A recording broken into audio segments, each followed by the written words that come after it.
Hello friends. Did you know nearly 80% of those who watch my videos aren't subscribed? If you enjoy these stories, please hit that subscribe button and leave a like. It really helps. Thank you for being here. By the way, where are you watching from? Let me know in the comments. The name's Jedediah. Been driving these Midwest highways for 27 years now, and I've seen just about everything you can imagine happening on these roads. Accidents that'd turn your stomach, weather that'd make you question your sanity for being out there, and people, Lord, the people you meet can be worse than any blizzard or black ice you'll ever face. But what happened to me last October at that way station outside Fort Wayne, Indiana, that's something I still can't shake. It's the reason I switched my routes, changed my schedule, and why I won't drive through Indiana after dark anymore. Not if I can help it. I was hauling a load of automotive parts from Detroit down to Louisville. Standard run, nothing special about it. My employer had me on a tight deadline though, the kind where you're counting every minute at every stop. The weather was decent for October, just some light drizzle that started around dusk as I crossed into Indiana on I-69.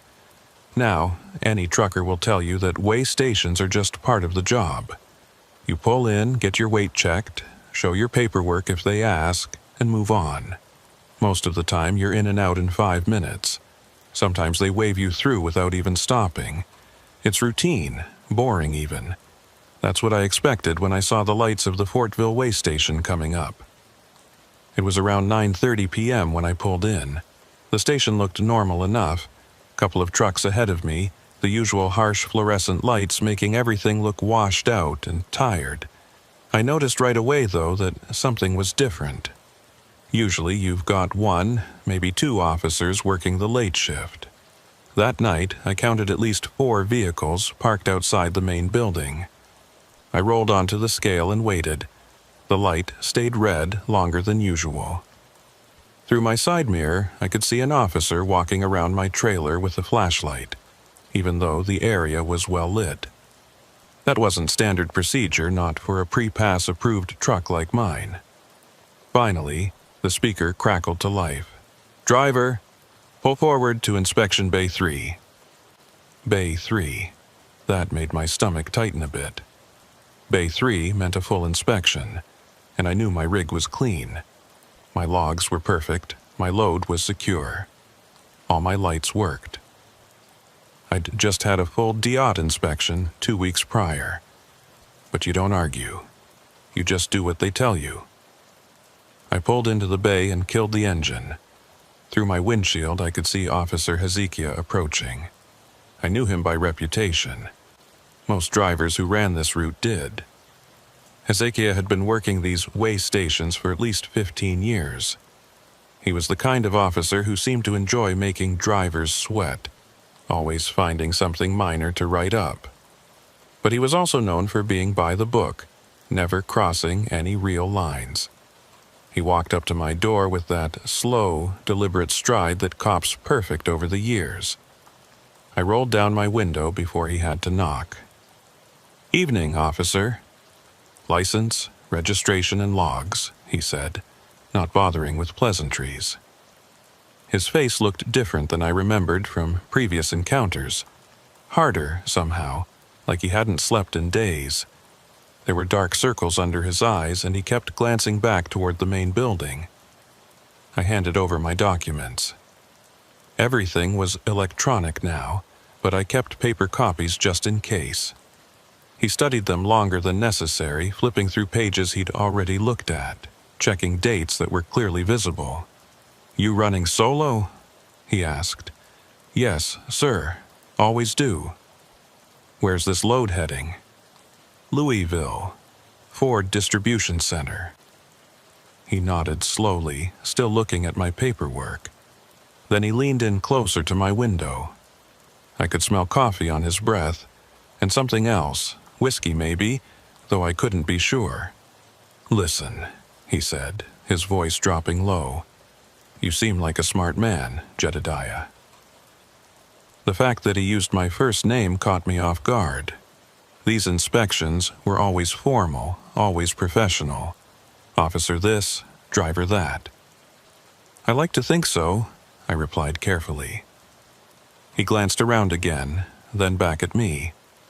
Smart men know when to help themselves out of difficult situations. I felt the air in the cab grow thick. This wasn't heading anywhere good. I'm not following you, officer. He smiled, but it didn't reach his eyes. Your load manifest says automotive parts, but manifest can be wrong sometimes. Sometimes trucks carry things that aren't listed, things that might cause problems if they were discovered. My manifest is accurate. You're welcome to inspect. I'm going to inspect, he cut me off. That's not in question. What I'm trying to explain to you is that inspections can go different ways. They can be quick and painless, or they can take hours. They can find problems that aren't really problems, or they can find nothing at all. I knew exactly what he was suggesting, but I wasn't about to take the bait.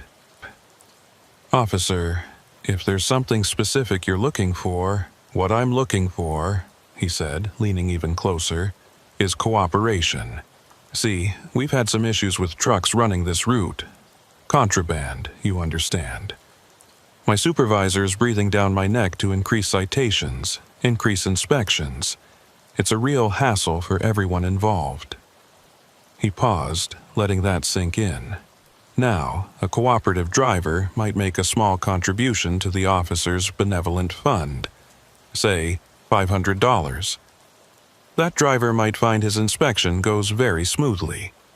He might even get pre-pass approval for the next 6 months, no questions asked. There it was. Straight-up bribery, bold as brass. In 27 years, I'd heard stories about this kind of thing, but I'd never experienced it myself. My hands gripped the steering wheel tighter. Officer Hezekiah, I said, keeping my voice steady, I don't carry that kind of cash. There's an ATM inside, he replied quickly, like he'd been expecting that response. Very convenient. I looked him straight in the eye. I'm not comfortable with that. His expression changed instantly. The fake friendliness vanished, replaced by something cold and mean. You're not comfortable, he repeated slowly. Well, let me tell you what's going to happen now. I'm going to inspect every inch of your rig. I'm going to find violations, because there are always violations if you look hard enough. Your electronic logs, I bet there's some discrepancies there. Your load securement, probably not up to standard. Hell, I haven't even checked your medical certificate expiration date yet. He stepped back from the door. Get out of the truck and bring your logs, all of them. The inspection office is inside. This is going to take a while. I climbed down from the cab, my mind racing. I could report this, but to whom? His supervisor, who he'd mentioned? The same one, supposedly pushing for more citations. And it would be my word against his. No witnesses, no recording. The walk to the inspection office felt like a mile. The drizzle had turned into steady rain, and the parking lot lights created yellow halos in the mist. I noticed a woman standing near the edge of the lot, just beyond the fence. She was watching us. Had been the whole time, maybe. Even from that distance, I could tell something was off about her. She stood too still, like she was waiting for something. Inside the office, Hezekiah made good on his threat. He went through every page of my logs with a magnifying glass, literally. He found a discrepancy in my duty status from 3 days ago. Claimed I'd marked myself off duty 2 minutes before I actually stopped, according to the GPS data. It was the kind of technical violation that most officers would ignore, but he wrote it up. Then he found another issue with my load securement. Said one of my straps was showing signs of wear. It wasn't, but he took photos from angles that made it look worse than it was. Another citation. This went on for 3 hours. 3 hours of manufactured violations, each one accompanied by a reminder that this could have been avoided. The whole time I kept thinking about that woman outside, wondering if she was part of this somehow. It was past midnight when he finally finished. 7 citations total, enough points to threaten my CDL if they all stuck. He handed me the paperwork with that same cold smile. "You can contest these, of course," he said. "Court date's in 6 weeks. You'll need to come back to Indiana, take time off work. Probably want to hire a lawyer, too. That gets expensive." He let that hang in the air for a moment. "Or," he continued, "you could reconsider my earlier suggestion. I could void these citations right now. Clerical error, you understand. Happens sometimes." I looked at the citations. Fighting them would cost me more than $500 in lost wages alone, not counting legal fees. But it wasn't about the money anymore. It was about the principle. And more than that, it was about the feeling in my gut that told me this went deeper than just one corrupt officer. "I'll take my chances in court," I said. His face darkened. "You're making a mistake, Jedediah. A big mistake. Maybe, but it's mine to make." He leaned back in his chair, studying me. Then he picked up his radio. "Unit 12, this is Hezekiah. I've got a driver here refusing inspection compliance. Jedediah Walker, CDL number." He rattled off my license number. "Blue Peterbilt, Illinois plates. Make a note for all stations." My blood ran cold. He was putting me on some kind of watch list.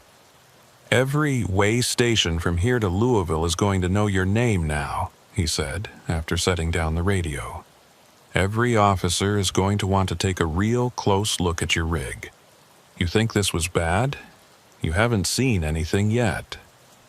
I gathered up my citations and headed for the door. "Oh, and Jedediah," he called after me. "That woman outside, near the fence, her name's Mahala. She's been waiting to talk to you." I stopped, but didn't turn around. She's got quite a story about drivers who don't cooperate. You might want to hear it. Might change your mind about things. I walked out of that inspection office with my citations clutched in my hand and rain soaking through my jacket. My truck sat there in Bay 3, looking like a faithful dog waiting for its owner. But I couldn't leave yet. Not with what Hezekiah had said about every way station knowing my name. And not without finding out what this Mahala woman wanted. She was still there, standing in the same spot beyond the fence. The rain didn't seem to bother her. She wore a long dark raincoat that went down to her knees and her hair was pulled back tight. As I approached, I could see she was older than I'd first thought. Maybe mid-50s, with the kind of face that had seen hard times and came out the other side different.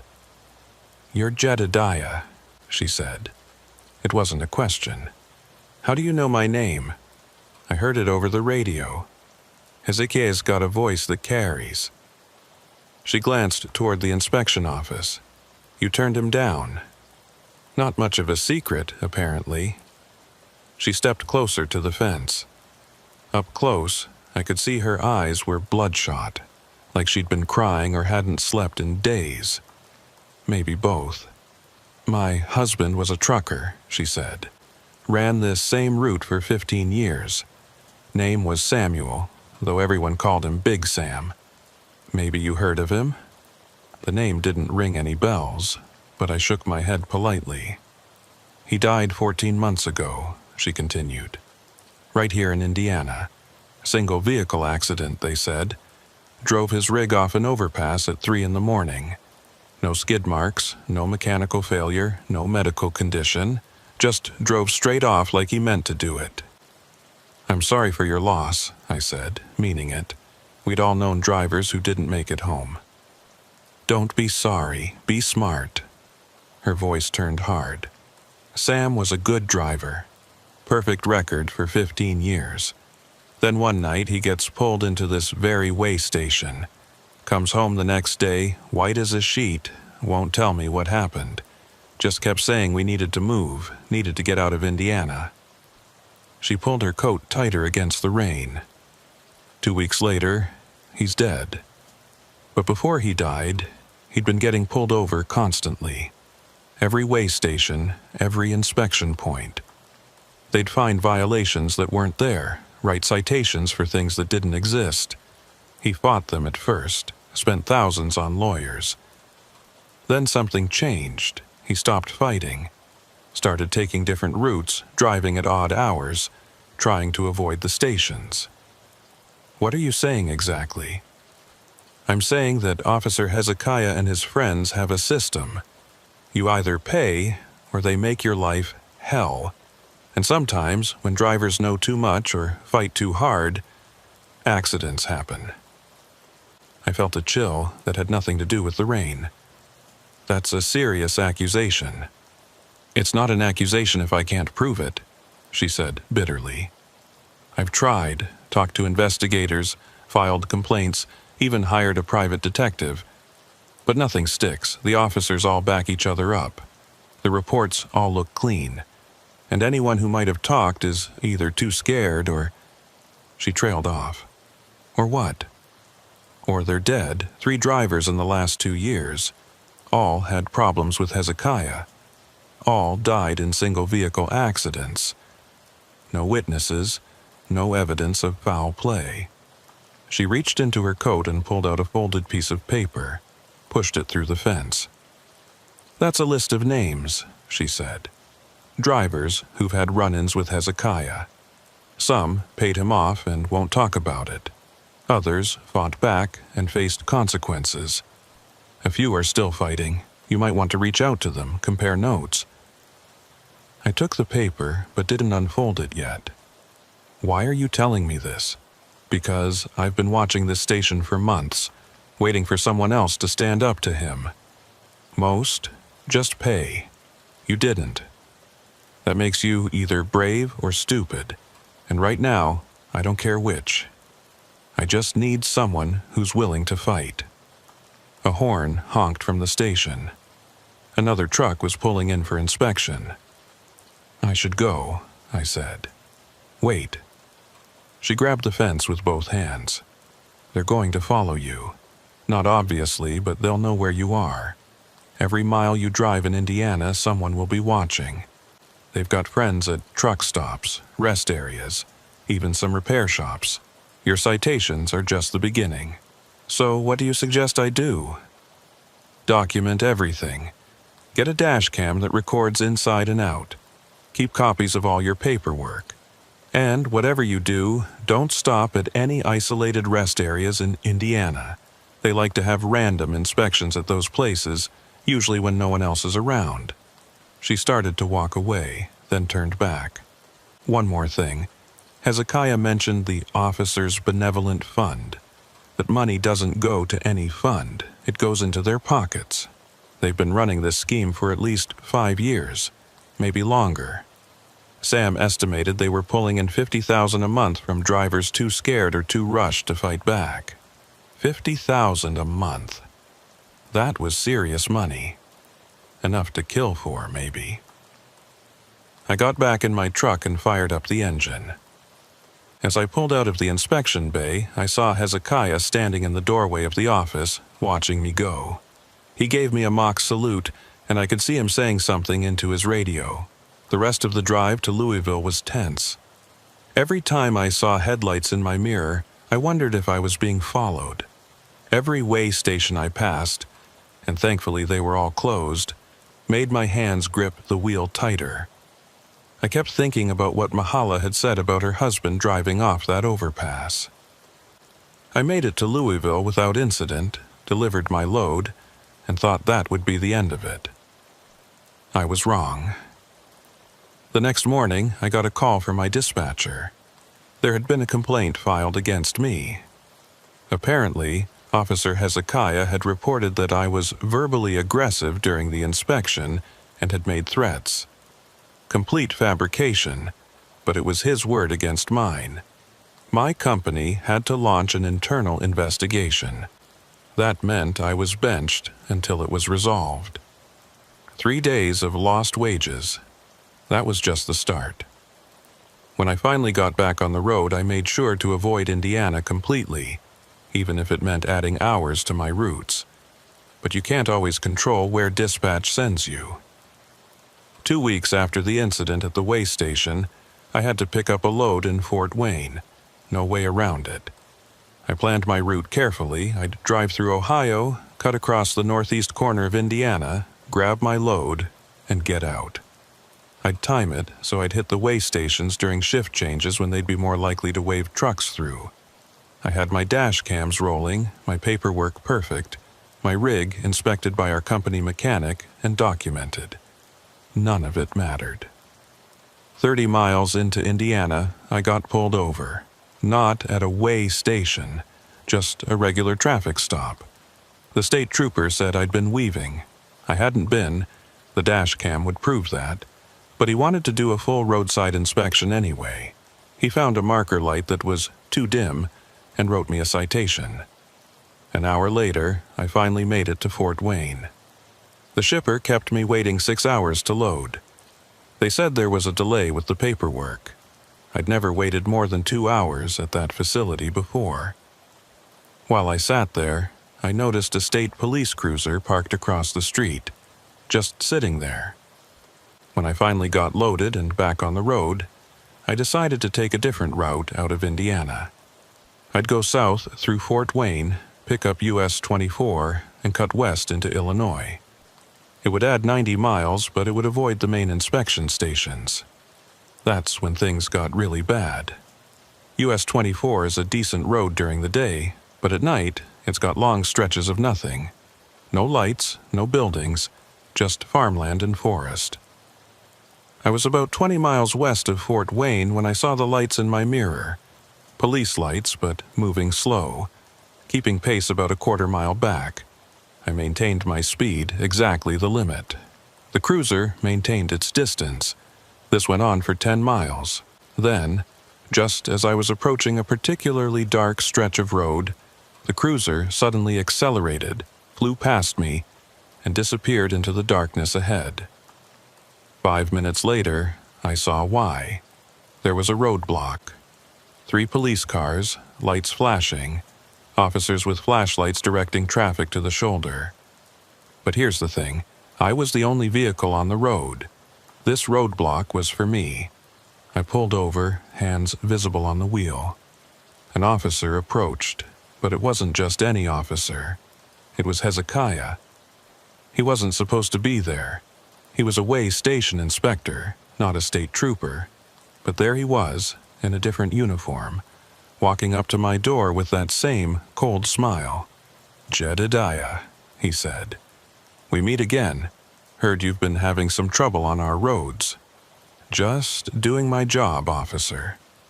"Funny thing about jobs," he said, shining his flashlight into my cab. "Sometimes they become more trouble than they're worth. Sometimes it's better to find a new line of work, or maybe a new state to work in." He walked around my truck slowly, his flashlight playing over every surface. "I'm going to need you to open your trailer," he said. "You need probable cause for that." He laughed. "Probable cause? I've got a tip that this truck is carrying contraband. Anonymous, but credible. That's all the cause I need." I knew it was pointless to argue. I climbed down and opened the trailer. It was exactly as it had been loaded. Automotive parts, shrink-wrapped and palletized. But Hezekiah climbed up into the trailer with a box cutter. "Need to inspect the cargo," he said, and started slicing open boxes. "You can't. I can, and I will, unless you'd like to reconsider our previous conversation. The offer's gone up, though. 1,000 now. Inflation, you understand." I stood there watching him destroy my cargo, knowing that every damaged box would be a claim against my company, another mark on my record. But I also knew that paying him would never end it. It would just be the beginning. "No," I said. He stopped cutting and looked at me. "No, do what you're going to do. But I'm not paying." He climbed down from the trailer, his face red with anger. You know what happened to the last driver who said no to me this many times. He got close enough that I could feel his breath. Single vehicle accident, drove right off an overpass. Tragic, really. Good driver, too, just like you. That's when I knew Mahala had been right about everything. Are you threatening me, Officer Hezekiah? He stepped back, hands up in mock innocence. Threatening? No. Just observing that driving these roads can be dangerous, especially when you're tired, especially when you're distracted by all these citations and complaints. Accidents happen all the time. He walked back to his cruiser, then turned one more time. Drive safe, Jedediah. Would hate for something to happen to you. Oh, and that damaged cargo? That's going to be a problem. Might want to call your company, let them know you'll be delayed. We're going to need to document every single box. It took 4 more hours. 4 hours of standing on the side of a dark highway while they photographed every box he'd cut open, wrote reports, made phone calls.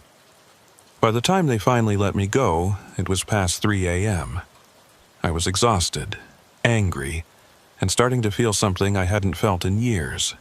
Real fear. I made it to a truck stop just across the Illinois border as the sun was coming up.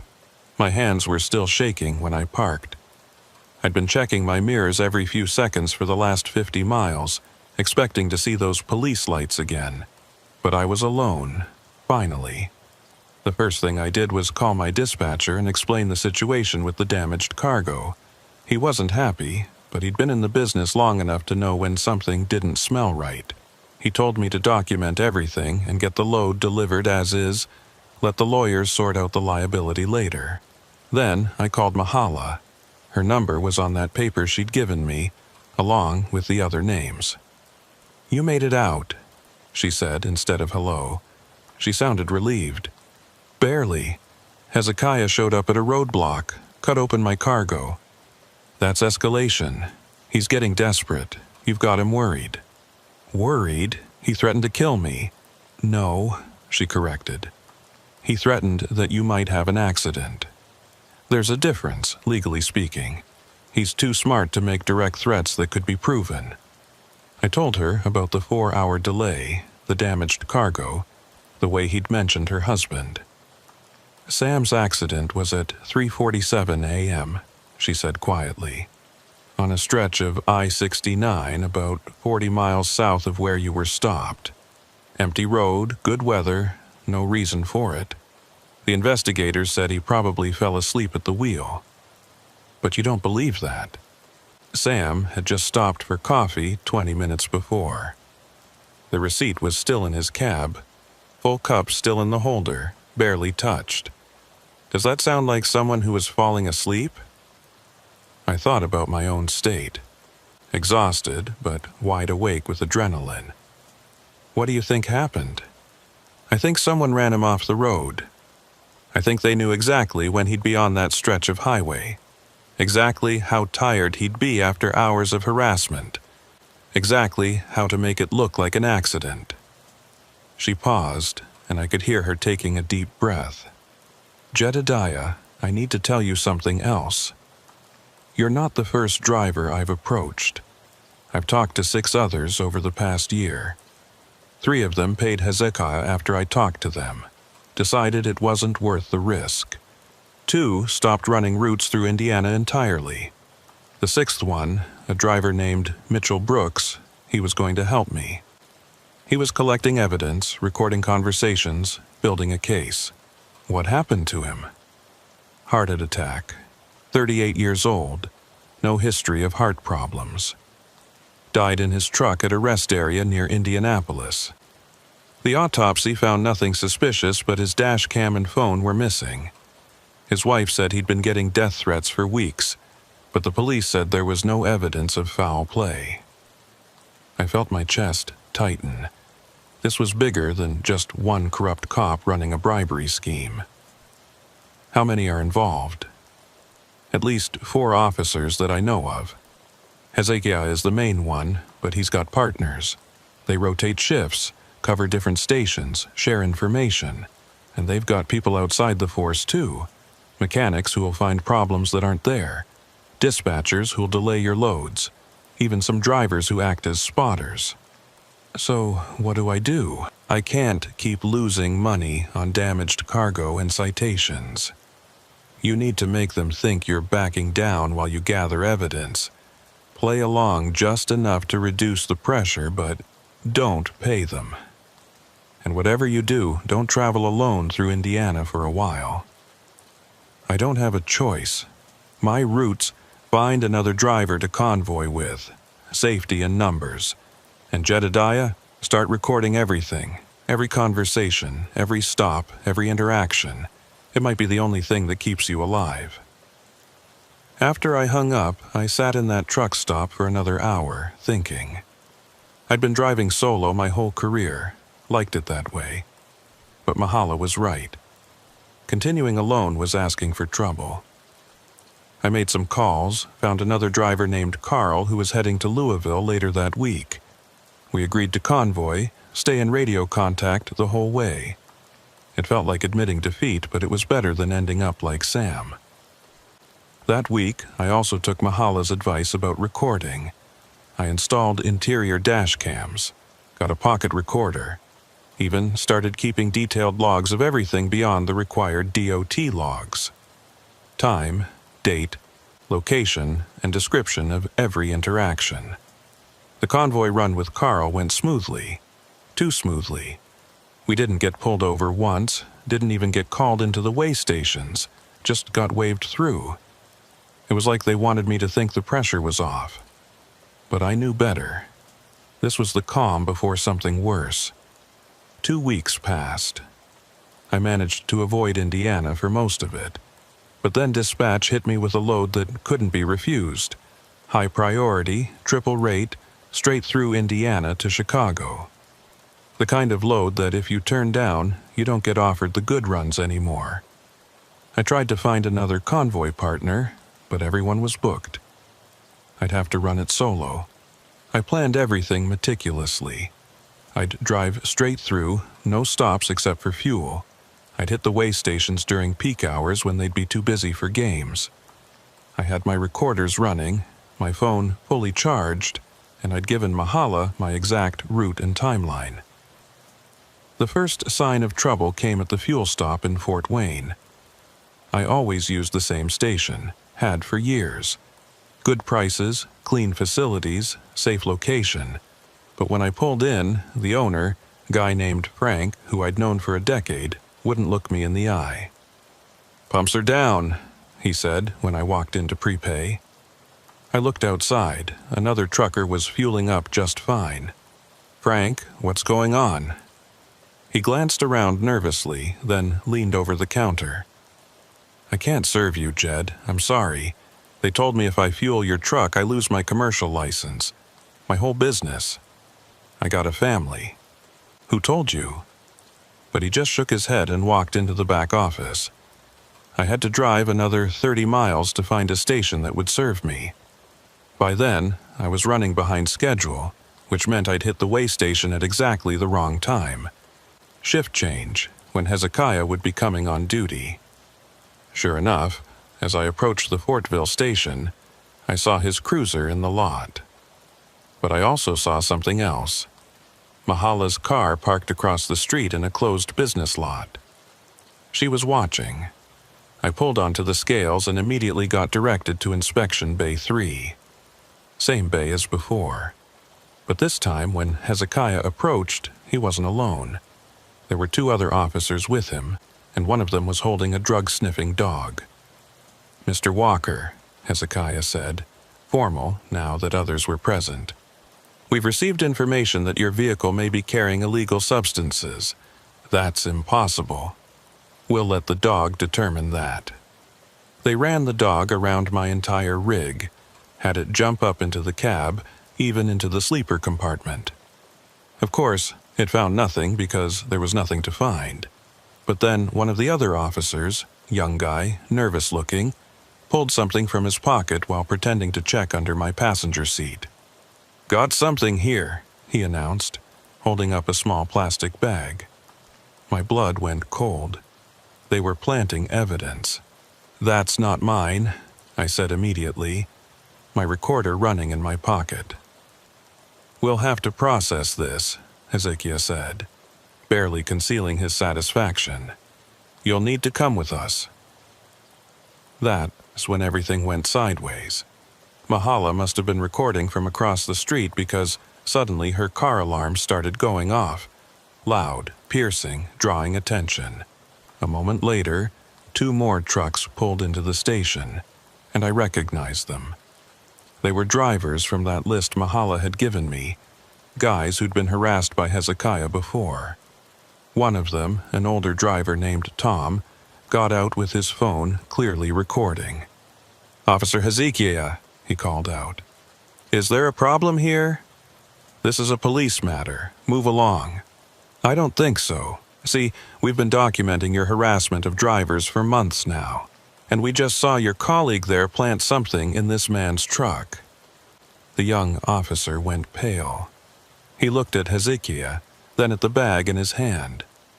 "I didn't," he started to say. "Shut up," Hezekiah snapped at him. Then he turned to Tom. "You're interfering with an investigation." "No, we're witnessing it. Big difference. And we're going to keep witnessing it until this driver is released without charges." More trucks were pulling in now. Word had spread somehow. Maybe Mahala had called them. Maybe they'd been monitoring CB chatter. Within minutes, there were 8 trucks in that way station, all with drivers standing outside, all with phones recording. Hezekiah's hand moved to his weapon. "Everyone needs to disperse now." "Or what?" Tom asked. "You going to arrest all of us? Shoot us? In front of all these cameras?" The tension was incredible. I could see Hezekiah calculating, trying to figure out how to salvage this. The young officer still held the planted bag, looking like he wanted to disappear. Then we heard sirens. Not police sirens, news van sirens. Somehow, a local news crew had been alerted. They pulled up just outside the station, and a reporter with a cameraman jumped out. Hezekiah made a decision. He grabbed the bag from the young officer and shoved it in his own pocket. "False alarm," he announced loudly. "No contraband found. Drivers free to go." He leaned close to me as I passed, whispered so only I could hear, "This isn't over. You just made it personal." I got back in my truck and pulled out, the other drivers following like an escort. We convoyed all the way to the Illinois border. Didn't stop once. When we finally pulled into a truck stop across the state line, Tom came over to my cab. "We've all been where you are," he said. "Hezekiah's been pulling this crap for years. But this is the first time we've stood together. Mahala's been organizing us, getting us to share information, coordinate. Why now? Because of you. You're the first one in a long time who didn't just pay up or run away. You stood your ground, even when it cost you. That gave the rest of us courage." He handed me a business card. "There's a lawyer in Indianapolis who's been building a case.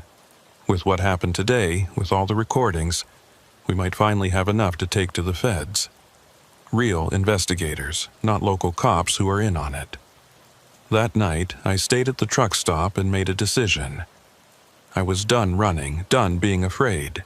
If Hezekiah wanted to make it personal, then I'd make it legal. I called the lawyer, set up a meeting, then I called Mahala. "You saw what happened," I said. "I saw everything. Recorded it too. The planting of evidence, the intimidation, all of it. Is it enough? Combined with what the others have, maybe. But Jedediah, you need to know something. Hezekiah's not going to let this go. He can't afford to. If this comes out, he's not just losing his job, he's going to prison. Him and everyone involved. So what's he going to do? Whatever it takes to stop us. And right now, you're the face of the resistance.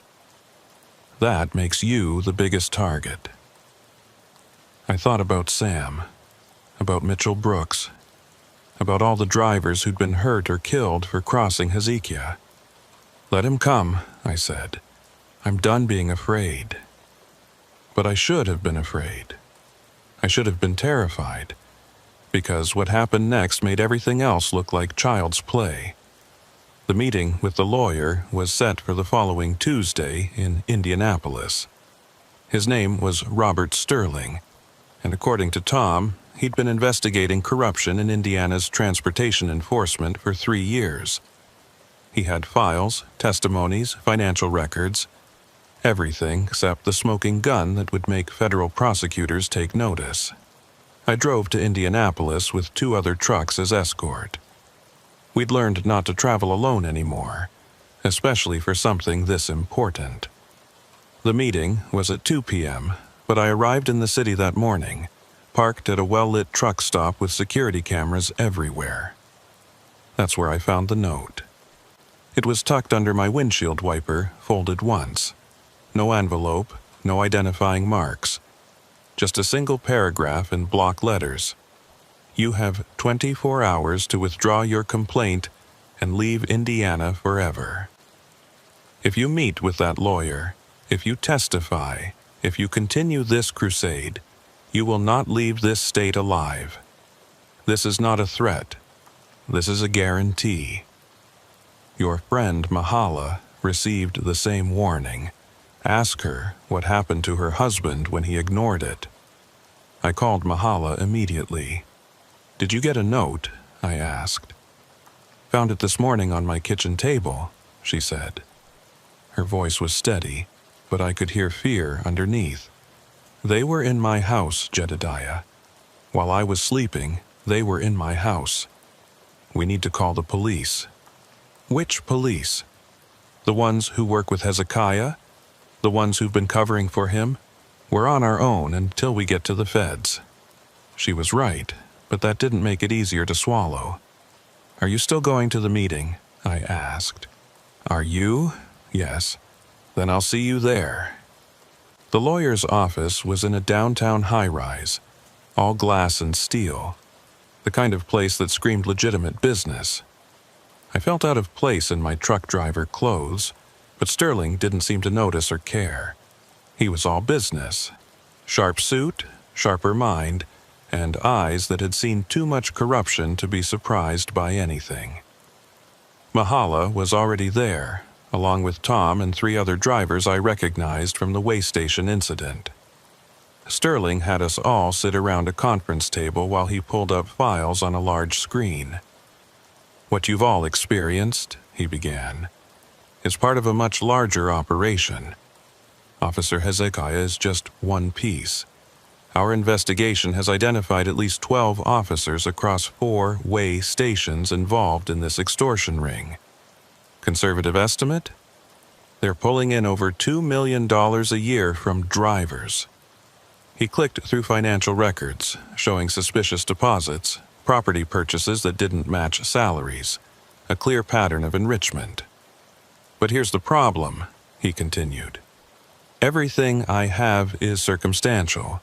The victims are mostly too scared to testify. The few who would testify don't have hard evidence, and the ones who had evidence have a tendency to have accidents." He pulled up 3 photographs. I recognized one, Mitchell Brooks. These 3 drivers all filed formal complaints in the last 2 years. All 3 died within 6 months of filing. Brooks had a heart attack. David Chen drove into a bridge abutment. Marcus Washington's truck exploded, supposedly a fuel system malfunction. "They were murdered," Mahala said flatly. "Probably. But proving it is another matter. That's why what happened at the way station yesterday is so important. Multiple witnesses, multiple recordings, clear evidence of attempted evidence planting. It's enough to get federal attention." He turned to me. "Mr. Walker, you're the key witness. The evidence was planted in your truck. You've documented everything. Your testimony could break this whole thing open." "What about protection?" Tom asked. "You've just shown us 3 dead drivers. What's to stop Jedediah from being the 4th? Once we file with the federal prosecutor tomorrow, You'll all be under federal protection. FBI will take over the investigation.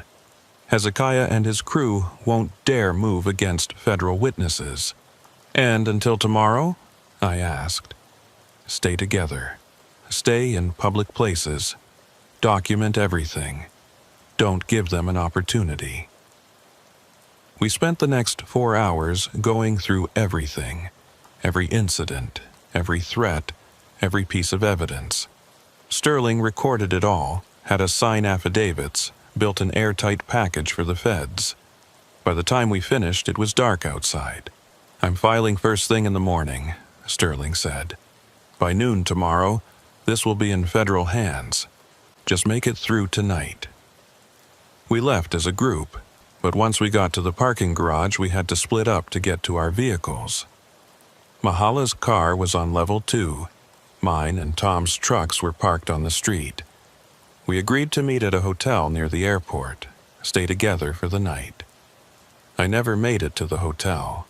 My truck was where I'd left it, but something was off.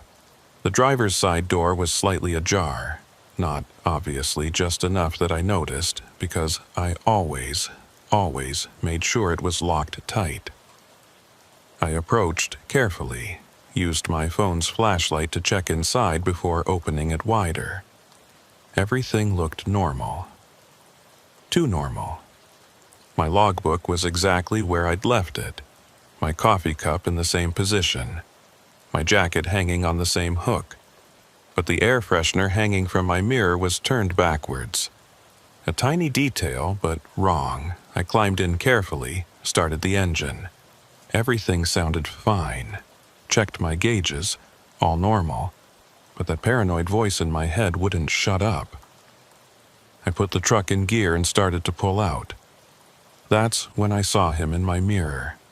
Hezekiah, standing on the sidewalk about 50 feet behind my truck, just watching. He wasn't in uniform, just jeans and a dark jacket, but it was definitely him. He raised his hand, made a gun gesture with his fingers, then smiled. I pulled out into traffic, kept checking my mirrors. He didn't follow, just stood there watching until I turned the corner. My hands were shaking on the wheel. Something was wrong. Something was very wrong. I made it about 3 miles before I figured out what. The brakes felt soft. Not failed, just soft, like they were working at maybe 70%. On a loaded truck doing city speeds, that wasn't immediately dangerous.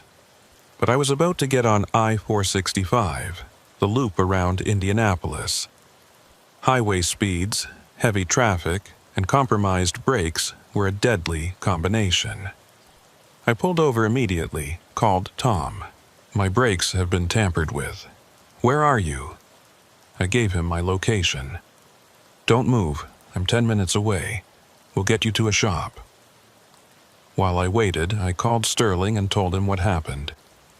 Document everything, he said. Take photos, get a mechanic to write up what they find.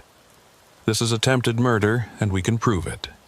Tom arrived with another driver, and they followed me at slow speed to a 24-hour truck repair shop.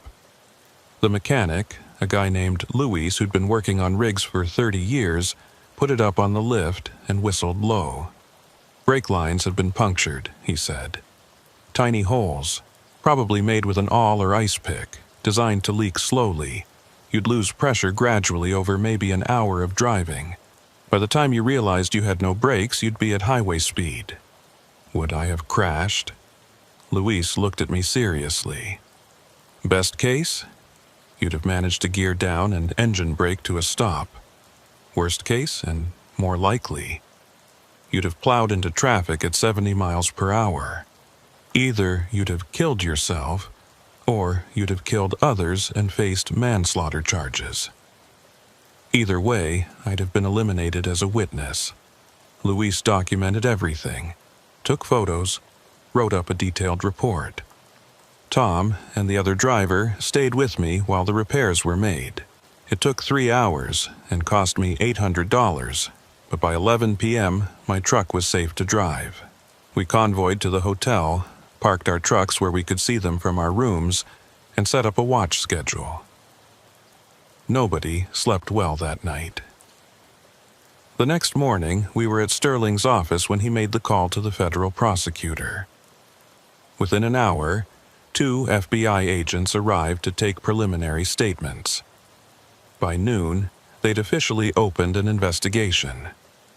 Hezekiah and the others will be notified that they're under federal investigation, one of the agents told us. Any action against witnesses will be prosecuted as federal crimes. You're safe now. I wanted to believe him, but I'd learned that men like Hezekiah didn't just give up when cornered. They got desperate.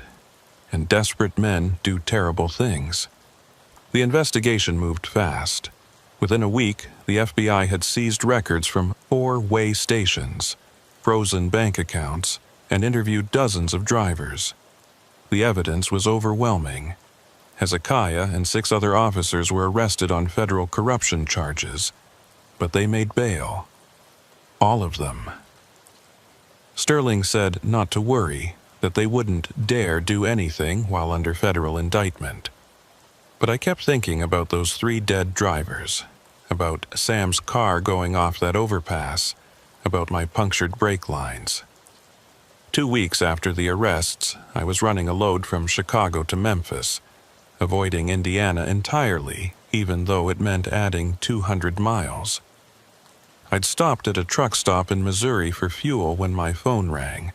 It was Mahala. They're all going to take plea deals, she said. Sterling just called, Hezekiah and the others. They're pleading guilty to lesser charges. 2 years in minimum security, maybe less with good behavior. That's not enough. No, it's not. But it's something. And Jedediah, there's more. Part of the deal is that they have to admit to everything, including what they did to Sam and the others. They're admitting to murder? Not murder. Conspiracy to intimidate witnesses. The prosecutor says proving murder is too hard, but this way, at least there's justice of some kind. Some kind of justice. It felt hollow. What are you going to do now? I asked. Keep fighting. There's a civil suit, wrongful death. The FBI says there might be federal witness intimidation charges later. And I'm going to make sure everyone knows what they did. Every trucker, every news outlet, everyone. We talked for a few more minutes, then I got back on the road. It was late, past midnight, and I was tired. The highway was empty, except for a few other trucks. Their lights cutting through the darkness. I had the radio on low, some talk show discussing the corruption scandal in Indiana. They mentioned my name, called me the whistleblower who broke it open. That's when I saw the headlights in my mirror. A car coming up fast. Too fast. It moved into the left lane like it was going to pass, but when it got alongside my cab, it matched my speed. I glanced over and my blood froze. It was Hezekiah. He was out on bail. Wasn't supposed to leave Indiana. Definitely wasn't supposed to be anywhere near me. But there he was, driving parallel to my truck, staring at me through his passenger window. He held something up, a photograph. Even at highway speed, I could see what it was, a picture of my daughter. My daughter, who lived in Nashville, who I was heading to visit after my delivery. Then he accelerated, pulled in front of me, and took the next exit. I called 911, reported the violation of his bail conditions, the implicit threat. The highway patrol said they'd look for him, but we all knew he'd be long gone. I called Sterling, the FBI, even Mahala. Everyone said the same thing. Document it, report it, be careful. But how do you be careful against someone who's already lost everything and has nothing left to lose? I changed my route, didn't visit my daughter, went straight back to Chicago. I installed more cameras, varied my schedule, never stopped at the same place twice. But I knew it was just a matter of time. Men like Hezekiah don't forget. They don't forgive. They wait. The call came 3 months later. Hezekiah had been found dead in his cell. apparent suicide. The official report said he'd hung himself with a bedsheet, left a note confessing to everything, the murders, the extortion, all of it. Case closed, justice served. But I knew better. You see, Tom had called me the night before Hezekiah died, said he'd gotten word from another driver, someone who knew a guard at the prison.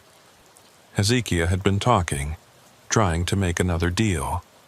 He was ready to name names, not just the officers involved, but the people above them, the ones who really ran things. And then he was dead.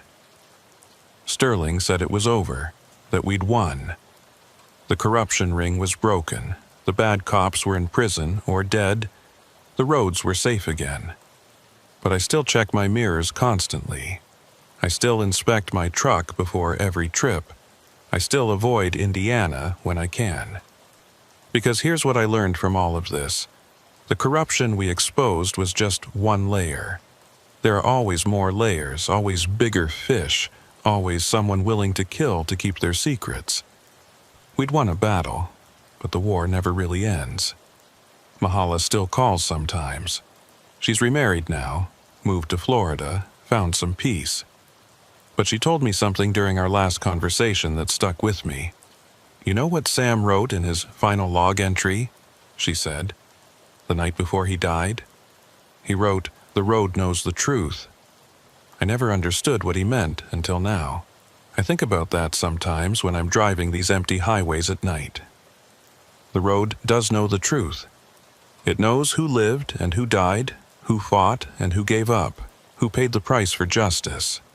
And if you listen carefully on quiet nights, when you're alone with nothing but your headlights cutting through the darkness, you can almost hear it whispering the names of the drivers who didn't make it home. Hezekiah is dead. Most of his crew is in prison. But every time I pass a way station, every time I see those lights in my mirror, every time an officer approaches my cab, I remember that night at the Fortville station. I remember the fear, the anger, the moment I decided not to pay. Some nights, I wonder if I made the right choice. Then I think about all the drivers who came after me, who don't have to face what I faced, who can run these roads without fear of extortion. Yeah, I made the right choice. But God help me, I paid for it. We all did. And somewhere out there on some dark stretch of highway, another driver is probably facing the same decision right now. I just hope they're stronger than the ones who came before. I just hope the road remembers their name too. Because, in the end, that's all we've got out here. Our names, our choices, and the long, dark road ahead. My name's Eliphalet, and if that sounds like something out of the Old Testament, you can blame my grandmother. She had a thing for biblical names that nobody could pronounce right on the first try. Most folks just call me Eli, but the name on my CDL, the name on 34 years of manifests and delivery confirmations, that's Eliphalet. And after what happened in Michigan last winter, it's a name that certain people won't ever forget. I've been an owner-operator since 1990. Bought my first rig with borrowed money and more ambition than sense. Paid it off running loads nobody else wanted to touch. Detroit to Chicago in blizzards. Cleveland to Indianapolis through ice storms. The kind of runs that pay well because they're dangerous, and I needed every penny. These days, I own my truck free and clear. Pick my loads, set my schedule. Or at least I did before I stumbled into something that nearly cost me everything. It was February 2024, and I was running a regular route hauling auto parts from a supplier in Grand Rapids down to a distribution center in Fort Wayne. I'd been making the same run twice a week for 3 years. Same highways, same stops, same everything. When you do a route that many times, you notice when things change. New construction, closed rest areas, different staff at the truck stops. You develop a rhythm, a pattern, and anything that breaks that pattern stands out. That's why I noticed the fuel discrepancies. It started small, I'd fuel up at a truck stop near Battle Creek that I'd been using for years. Full tanks, usually around 240 gallons, at whatever the posted price was. But when I'd check my fuel gauges 50 miles down the road, I'd be showing less than I should. Not much, maybe 5 or 10 gallons, but enough to notice if you're paying attention. At first, I figured it was a gauge problem. Old trucks do weird things sometimes. But I started keeping detailed records. Exact gallons purchased, exact mileage, fuel consumption calculations. I've always been a numbers guy, liked the precision of it. After 2 weeks of documentation, the pattern was clear. I was losing fuel, but only when I stopped at certain stations. The Battle Creek stop was the worst. I'd fuel up with 240 gallons, but by my calculations I was only getting maybe 220. 20 gallons at current diesel prices? That's nearly $100 per fill-up just disappearing. Over a month, that added up to serious money. I tried talking to the station manager, a woman named Cordelia who'd been running the place for as long as I'd been stopping there. She was one of those people who seemed to know every trucker by name, always had a smile and a weather report ready. Professional, efficient, trustworthy. Or so I'd thought. "Cordelia, I think there's something wrong with Pump 7, I told her, one morning after another short fill. I'm not getting the gallons I'm paying for." She looked concerned, made a show of writing it down in a notebook. "I'll have it checked right away, Eli. Thanks for letting me know. Can't have problems with our pumps." But nothing changed. I kept losing fuel, kept paying for gallons I wasn't getting. So I decided to run a test. I brought my own measuring container, a certified 5-gallon can, and decided to verify the pump's accuracy myself. It was early morning, still dark, and I thought I was being subtle about it. I pulled the nozzle, filled my can while watching the meter. It showed 5.0 gallons exactly, but my can was only about 3/4 full. The pump was rigged, showing more gallons than it was actually dispensing. But that wasn't even the interesting part. While I was doing this, I noticed something else. There was a second truck parked on the other side of the pump island, but its driver wasn't fueling. He was just sitting there watching me. When I made eye contact, he quickly looked away and started talking on his phone. Within 30 seconds, Cordelia came walking out of the station, moving faster than I'd ever seen her move. "Eli, what are you doing out here?" she asked, her voice different from usual. Harder. Nervous. "Just checking something," I said, holding up my can. "Pump's showing 5 gallons, but this can's not full." Her face went through several expressions in rapid succession. Surprise. Fear. Then something that looked like resignation. "Come inside," she said. "We need to talk." I followed her in, but I kept my hand on my phone in my pocket, ready to dial 911 if needed. She led me to the back office, closed the door, and sat down heavily in her chair. "You need to stop what you're doing," she said without preamble. "Right now. Fill your truck and leave, and don't come back." "Excuse me?" "You heard me. For your own safety, stop asking questions, stop testing pumps, and find somewhere else to fuel." "You're stealing from drivers," I said.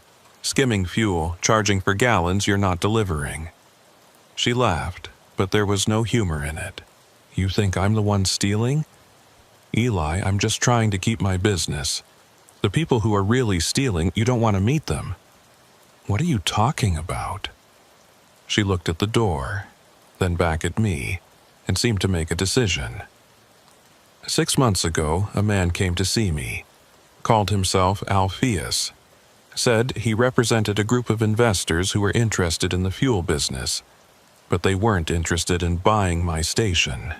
They were interested in, let's call it a partnership.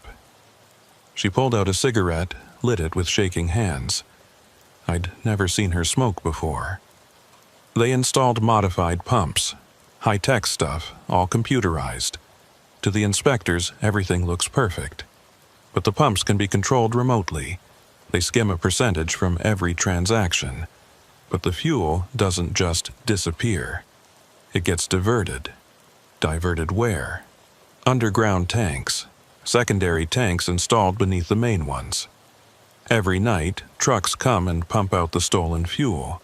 They sell it on the black market for pure profit. No taxes, no overhead, just free money. How many stations? Every independent truck stop from Detroit to Fort Wayne.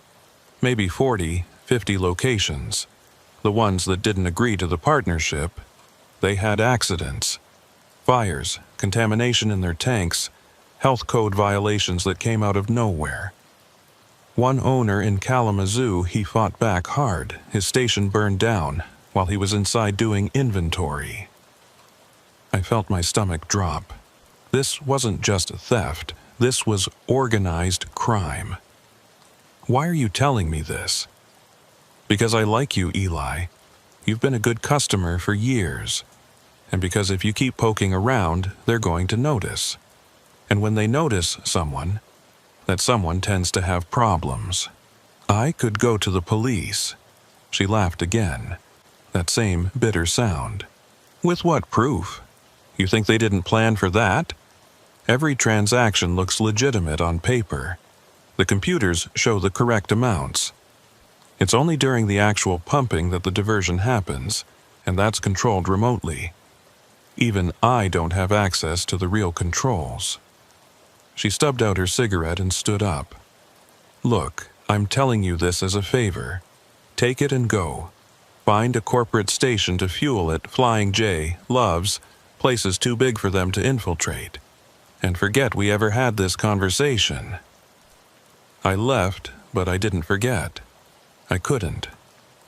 Every time I calculated my fuel costs, every time I saw other drivers fueling at those rigged pumps, losing money they probably couldn't afford to lose, it ate at me.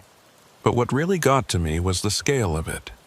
40 or 50 stations, skimming from hundreds of trucks every day. We were talking about millions of gallons of stolen fuel, millions of dollars stolen from drivers who were already operating on thin margins. I started keeping detailed records of every station I suspected was involved. I varied my routes, made excuses to stop at different locations, always buying just enough fuel to test the pumps without being obvious about it. Within 3 weeks, I had a list of 27 stations showing the same discrepancies. I also started noticing patterns. The trucks that came at night to collect the stolen fuel, they were always the same type, unmarked tankers with specific permit numbers. The drivers all wore the same company uniforms, but the company name was never visible. They arrived between 2 and 4 a.m., always when the stations were nearly empty. I should have left it alone. Should have just found clean stations and protected myself. But there was something about the systematic nature of it, the predatory targeting of independent truckers, that made me angry. We were already getting squeezed by regulations, by fuel prices, by competition. Now we were being robbed by the very people we trusted to provide fair service. That's when I made my first real mistake. I decided to follow one of those collection trucks. It was a Tuesday night in early March. I'd parked at a rest area near the Battle Creek station, watching through binoculars. Sure enough, at 2:47 a.m., an unmarked tanker pulled in. I watched them connect hoses to something behind the station, not the normal fill ports, but something else, hidden behind a maintenance shed. 20 minutes later, they were done and pulling out. I waited until they were on the highway, then followed at a distance. They took I-94 east toward Detroit, then exited near Romulus. I stayed far enough back that they wouldn't notice, but close enough not to lose them in the industrial area they entered. They pulled into a warehouse complex near the airport. High fences, security cameras, the works. I parked on a side street and watched as they unloaded. There were other tankers there too, at least 6 that I could see. This wasn't just a fuel theft ring. It was a major operation. I took photos with my phone, zooming in on license plates, building numbers, anything that might be useful. I was so focused on documenting everything that I didn't notice the car pulling up behind me until the tap on my window made me jump. 2 men stood outside my truck. One was tall and thin, wearing an expensive-looking suit despite the late hour.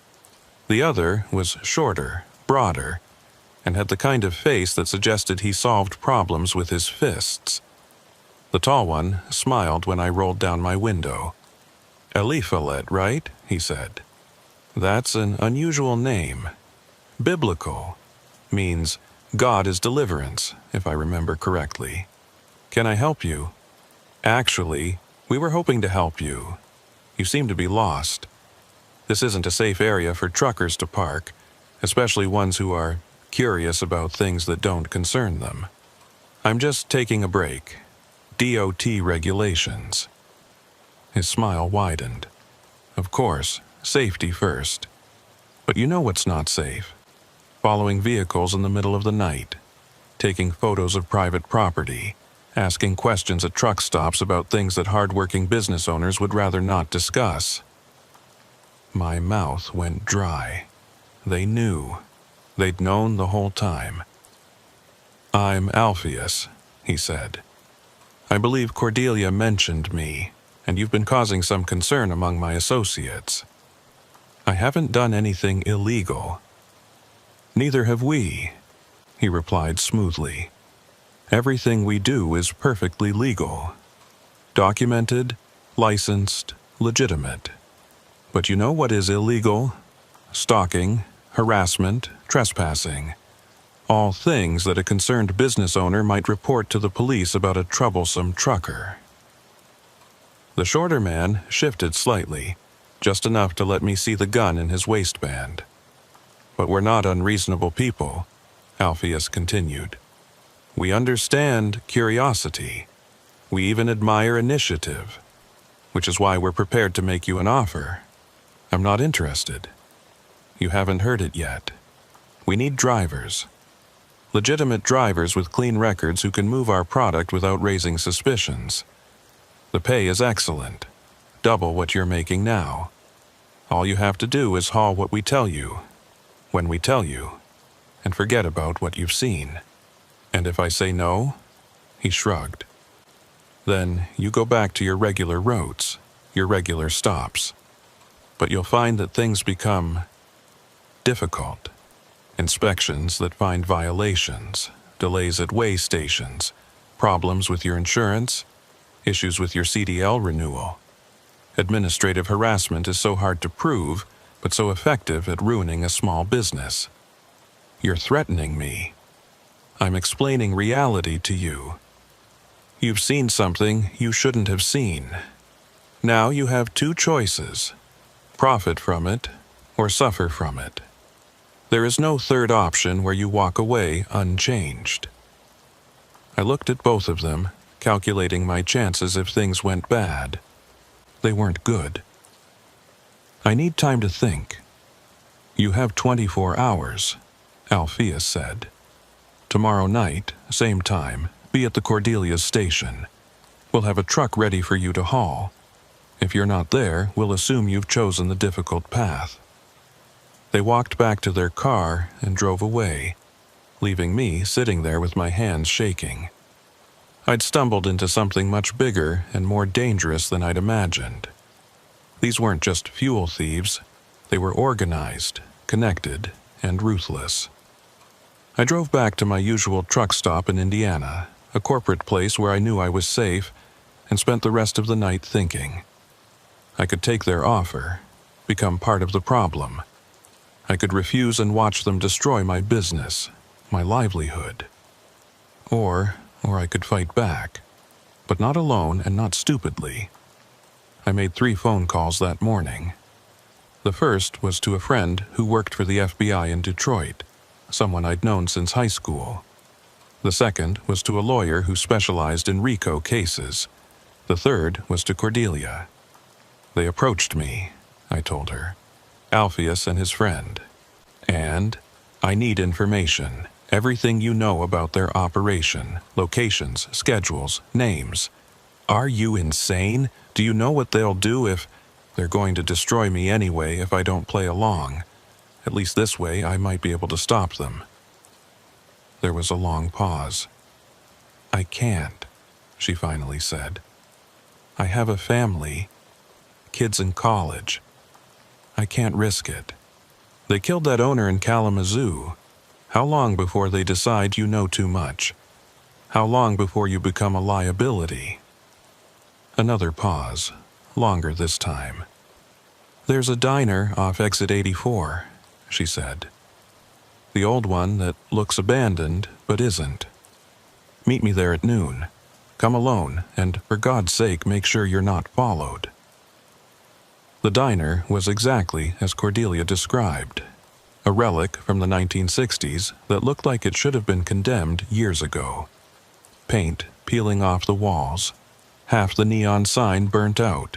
Parking lot full of cracks and weeds. But there were 3 trucks parked outside, and smoke coming from the chimney. Places like this survived because truckers knew they could get a real meal cheap, and nobody asked questions. I circled the lot twice before parking, checking for any vehicles that might have followed me. I'd driven 40 miles out of my way, doubled back twice, and stopped at 2 different truck stops to make sure I was clean.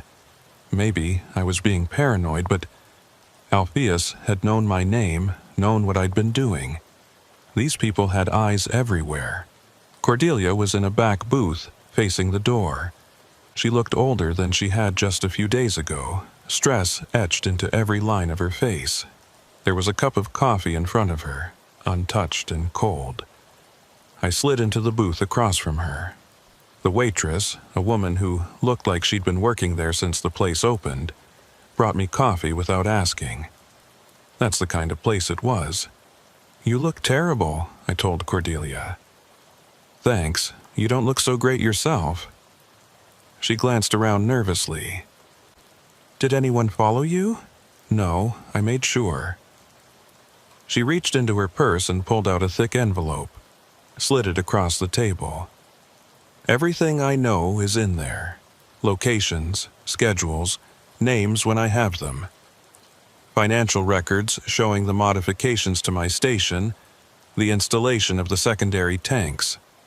Contact information for other station owners who are in the same situation. I picked up the envelope, felt its weight. Why now? What changed? They killed someone else.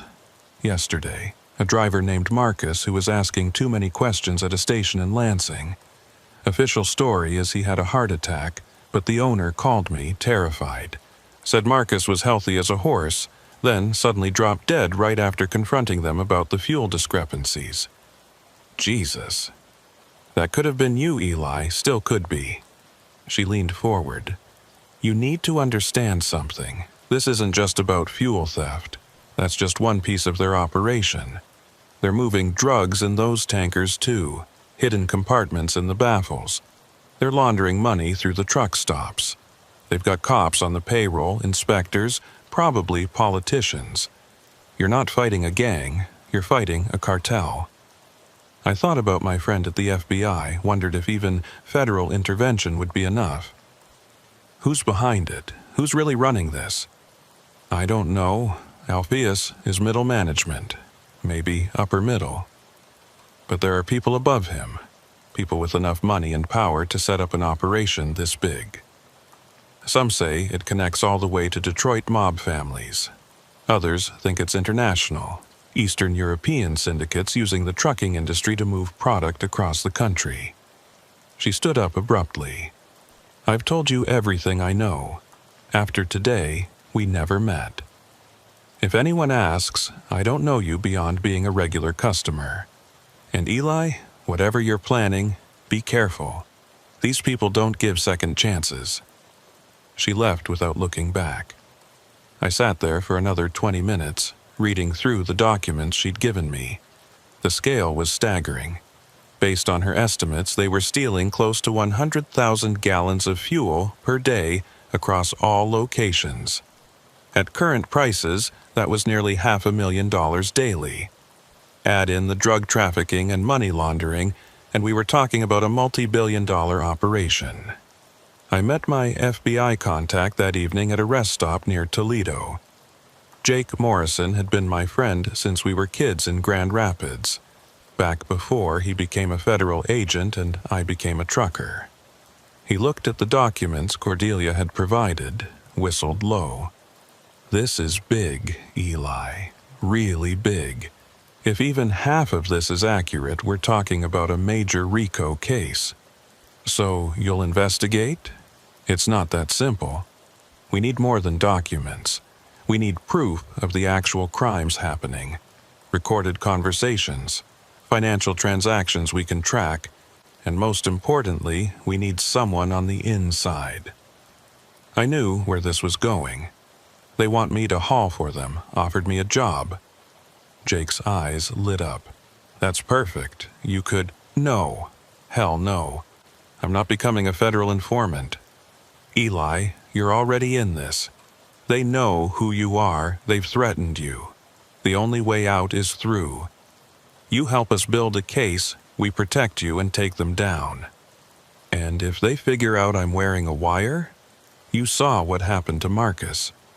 We'll be careful. Latest tech, completely undetectable. And we'll have agents watching you, ready to move if anything goes wrong." I wanted to say no. Wanted to just walk away and pretend none of this had happened.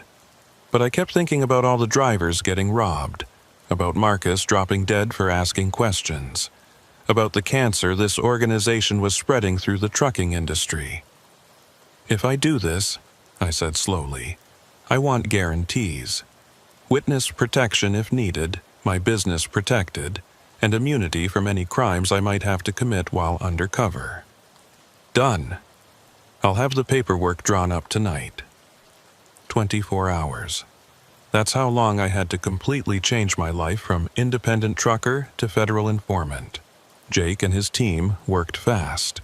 They fitted my truck with hidden cameras and microphones, gave me a panic button that would bring in cavalry if I needed it, and coached me on what to say and what to look for. The next night, I pulled into Cordelia's station at exactly 2 a.m. The place was almost empty, just one other truck at the far end of the lot. Alpheus was waiting, leaning against a black Cadillac like he had all the time in the world. "Eliphalit," he said, as I climbed down from my cab. "I was hoping you'd make the smart choice." "I need money," I said, playing the role Jake and I had rehearsed. "Business has been slow, bills are piling up. If you're paying what you say you're paying, I'm in." He smiled. "A practical man. I respect that. The job is simple. You'll haul regular loads during the day, maintain your legitimate business. But 3 nights a week, you'll pick up special trailers from our warehouse. Drive them where we tell you, no questions asked, no looking inside. Each run pays $5,000 cash, $15,000 a week for 3 runs. It was more than I made in a month doing legitimate hauls." "What's in the trailers?" "That's the no questions asked part. Could be fuel, could be farming equipment, could be unicorns. Doesn't matter. Your job is to hook up and drive."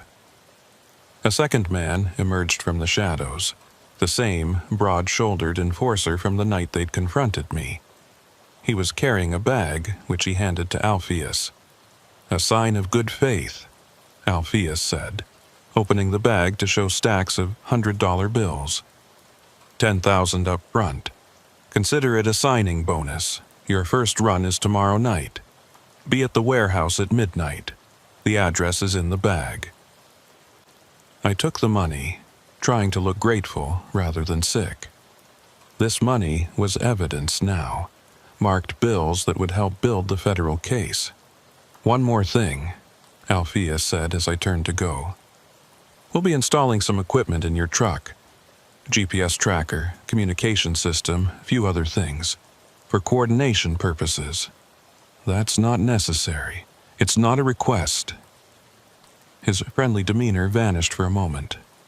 "You work for us now. That means we need to know where you are, what you're doing. The equipment gets installed tonight. Leave your truck here with the keys. It'll be ready by morning. This was a problem. If they went through my truck thoroughly, they might find the FBI surveillance equipment. I had to think fast. I need my personal stuff out first. Medications, documents, clothes. He waved dismissively.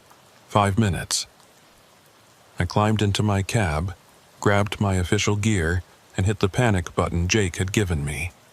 It sent a silent alert that meant compromised but not in immediate danger. They'd have to remove their equipment before Alpheus's people found it. I spent a sleepless night in the truck stop's driver lounge, wondering what modifications they were making to my rig. When I went out at dawn, my truck looked the same, but I could see new wiring under the dash, a new antenna on the roof, and what looked like a kill switch near the ignition. They could probably disable my truck remotely now if I tried to run. I called Jake from a burner phone as soon as I was clear of the truck stop. "They swept your whole cab," he said. "Good thing we pulled our gear. We'll have to rely on personal recording devices now. Check under your seat. I left you a new phone. Looks like a regular smartphone, but has encrypted recording capability."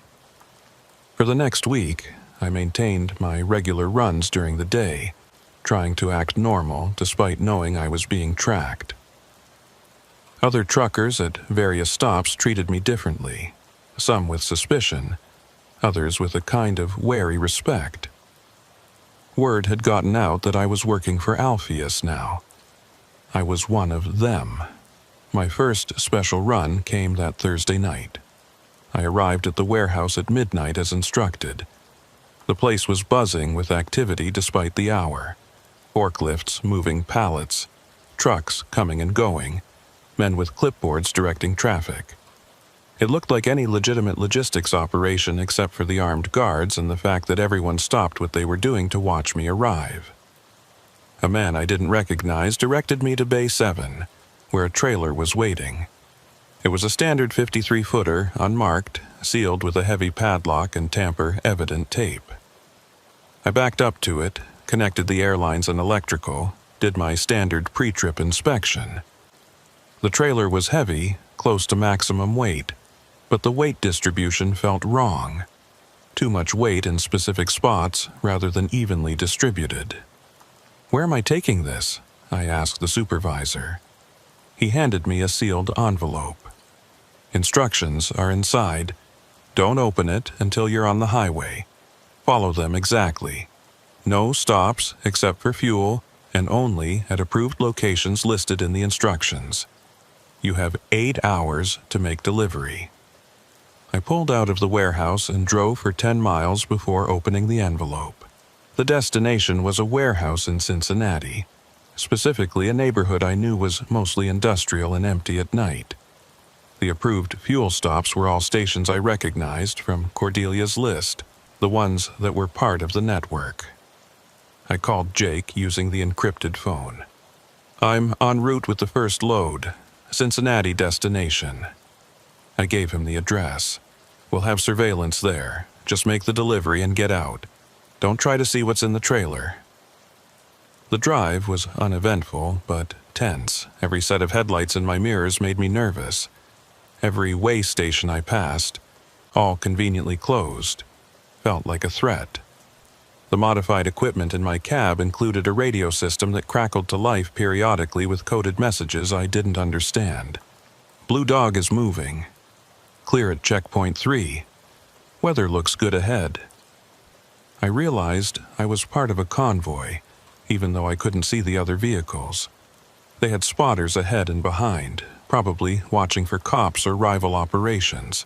This was military-level coordination. I made Cincinnati in 6 hours, pulled into the designated warehouse as the sun was coming up. More armed guards, more suspicious looks. They had me drop the trailer in a specific spot, then handed me another envelope. My payment. "Next run is Saturday," the supervisor said. "Same time, same pickup location. Don't be late." I drove back to Michigan, feeling dirty despite not knowing what I'd hauled. Could have been stolen fuel, could have been drugs, could have been weapons. Whatever it was, I was now complicit in it. Over the next 3 weeks, I made 9 runs: Cincinnati, Louisville, St. Louis, Indianapolis. Always at night, always sealed trailers, always cash payments. The FBI was building their case, tracking the shipments, identifying the players. But they needed more. They needed to know what was in those trailers. That's when Jake proposed something that made my blood run cold. "We need you to look inside one of the trailers." "Are you insane? They'll kill me if they catch me breaking the seal." "We've got a plan. There's going to be a staged inspection. State police will pull you over, insist on checking the trailer for a routine agricultural inspection. You'll resist, but eventually comply. It'll look like you had no choice. And if there are drugs in there, I get arrested, we'll handle it. The cops are ours. They'll document what's inside, reseal it with identical tape we've prepared, and send you on your way. The whole thing will take 10 minutes. I didn't like it, but I was in too deep to back out now. The next run was scheduled for Tuesday night, destination Nashville. Jake said they'd intercept me near the Kentucky border. Tuesday came too fast. I picked up the trailer, heavier than usual, and headed south. The coded radio chatter seemed more intense than normal. Weather station reports possible storm activity. Reroute Blue Dog through alternate 7. Something had them spooked. I was passing through Louisville when my regular phone rang. It was Cordelia. "Eli, get out. Get out now. They know." "What? How?" "Someone leaked. They know about the FBI, about you. They're going to—" The line went dead. I immediately called Jake, but it went to voicemail. Then I noticed headlights in my mirror coming up fast. 2 vehicles, moving in formation. I pushed harder on the accelerator, but a loaded truck can only go so fast. The vehicles split, one pulling alongside, one staying behind. The radio in my cab crackled. "Pull over at the next exit." Alpheus's voice calm but cold. "We need to talk." I hit the panic button, sending my location to the FBI. Then I did the only thing I could think of. I kept driving. "Eliphalet, don't make this worse. Pull over now." The vehicle beside me swerved toward my truck, trying to force me toward the shoulder. I held my line, but I knew I couldn't outrun them. That's when I saw the 18-wheeler ahead, one of those hazmat tankers with all the warning placards. An idea formed, probably stupid, definitely dangerous. I grabbed the CB radio, switched to channel 19, the Universal Trucker channel. "Breaker, breaker, this is Biblical Thunder southbound on 65 at mile marker 91. I've got 2 four-wheelers trying to run me off the road. Possible hijacking in progress. Any drivers in the area, I could use some help." The response was immediate. Truckers might compete for loads, might cut each other off at fuel pumps, but when one of us was in real danger, we stood together. "This is Mud Duck, northbound at marker 89, making a U-turn now." "Steel Horse here, southbound at 93. I see you, Biblical. Hang tight." "Lazy Lightning, westbound on the 265 interchange. Coming your way." Within minutes, I had an escort. 2 trucks behind me, blocking Alpheus's vehicles from getting close. One beside me, preventing them from forcing me over.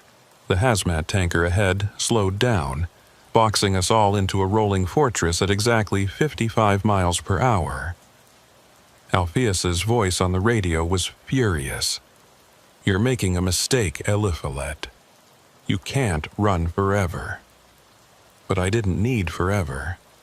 I just needed to buy time for the FBI to respond. We rolled in formation for 10 miles, a convoy of protection that Alpheus's cars couldn't break. Then I saw the helicopter overhead and the state police cars ahead, lights flashing. The roadblock was massive, 20 cars at least, FBI, state police, probably ATF. Alpheus's vehicles tried to flee but were immediately surrounded. I pulled over as directed. hands visible, following the instructions Jake had given me months ago for this scenario. An FBI agent I didn't recognize approached my cab.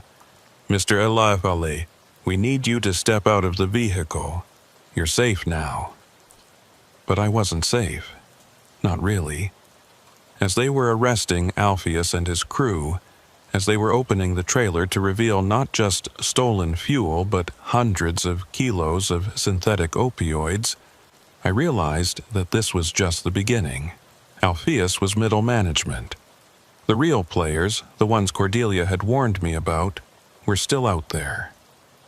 The FBI safe house was a nondescript apartment in Columbus, Ohio.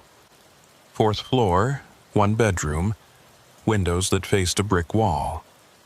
They told me it would be temporary, just until the trial. But temporary stretched into weeks, then months. I wasn't allowed to drive, wasn't allowed to contact anyone from my old life, wasn't even allowed to look out the window without permission. For a trucker who'd spent 34 years on the open road, it was like being buried alive. Jake visited twice a week, always with updates, always with more questions. They'd arrested 43 people in the initial sweep, seized $12 million in assets, shut down the entire fuel theft operation. But the big fish had gotten away. The people above Alpheus had vanished like smoke, along with most of the money and, more concerning, their list of everyone who'd cooperated with the investigation. "We've got you covered," Jake assured me. 24-hour protection. New identity ready to go after the trial. You did the right thing, Eli. But doing the right thing doesn't pay the bills. My truck had been impounded as evidence. My business was dead. No loads, no income, no future in the only career I'd ever known. The FBI gave me a stipend, enough for food and basic needs, but it was nothing compared to what I'd been making on the road. I spent my days watching trucks pass on the highway visible from the bathroom window, listening to traffic reports on the radio, calculating routes in my head for runs I'd never make. The walls felt like they were closing in a little more each day. Cordelia was in protective custody too, somewhere else. They wouldn't tell me where. 16 other station owners had come forward after the arrests, all telling the same story of extortion and threats. The case was solid, they said. Alpheus was looking at 25 to life. His crew would get similar sentences, justice was being served. But justice has a price, and I was paying it. The trial was set for September. As the date approached, strange things started happening. My FBI handlers found a GPS tracker on their vehicle. Someone had been asking questions about me at my old truck stops, showing my picture around. A safe house in Indiana where another witness was being held caught fire. Electrical problem, they said, but nobody believed it. Then Cordelia disappeared. Jake broke the news on a humid Tuesday morning.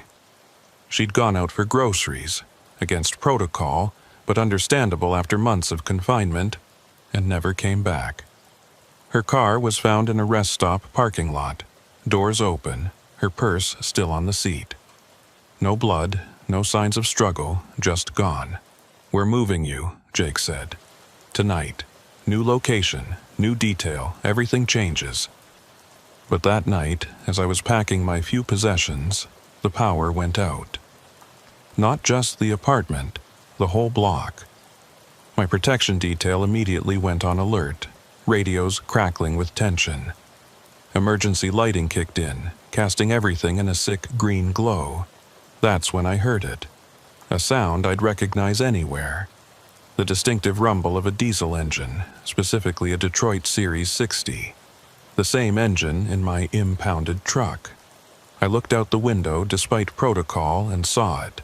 My truck, my actual truck with my company name still on the door, idling in the alley below. "That's impossible," one of the agents said. "That vehicle is in federal impound." But there it was. And standing beside it, visible in the headlights, was someone I recognized but had never expected to see. Cordelia. She was alive, but something was wrong. Even from 4 floors up, I could see the way she stood, stiff and unnatural, like someone was holding strings. She looked up at my window and mouthed a single word, "Run." The apartment door exploded inward. Not kicked, not broken, exploded. The blast knocked 2 agents down, sent me flying into the wall. Through the smoke and chaos, figures in tactical gear stormed in. Not FBI, not police. These were professionals, military precision weapons I didn't recognize. An agent beside me managed to get his weapon out, fired 3 shots that should have hit center mass. The rounds struck, I saw them hit, but the attacker didn't go down. Body armor, high-end stuff, probably military grade. The attacker's return fire was a whisper, suppressed weapon, and the agent dropped. They weren't trying to kill me. That became clear quickly. They wanted me alive. One of them grabbed me, zip-tied my hands before I could resist, and started dragging me toward the door. But Jake and the remaining agents regrouped, laying down covering fire from the hallway. "Kitchen window!" Jake yelled. "Fire escape!" I rolled that direction, hands still tied, as the apartment turned into a war zone. Jake cut my ties and shoved me toward the window. "My truck!" I gasped. "They have my truck!" "Forget the truck, move!" But I couldn't forget it. That truck was my life, my identity, everything I'd built over 3 decades. Seeing it down there was like seeing a piece of myself that had been stolen and corrupted. The fire escape was rusted, probably hadn't been used in years.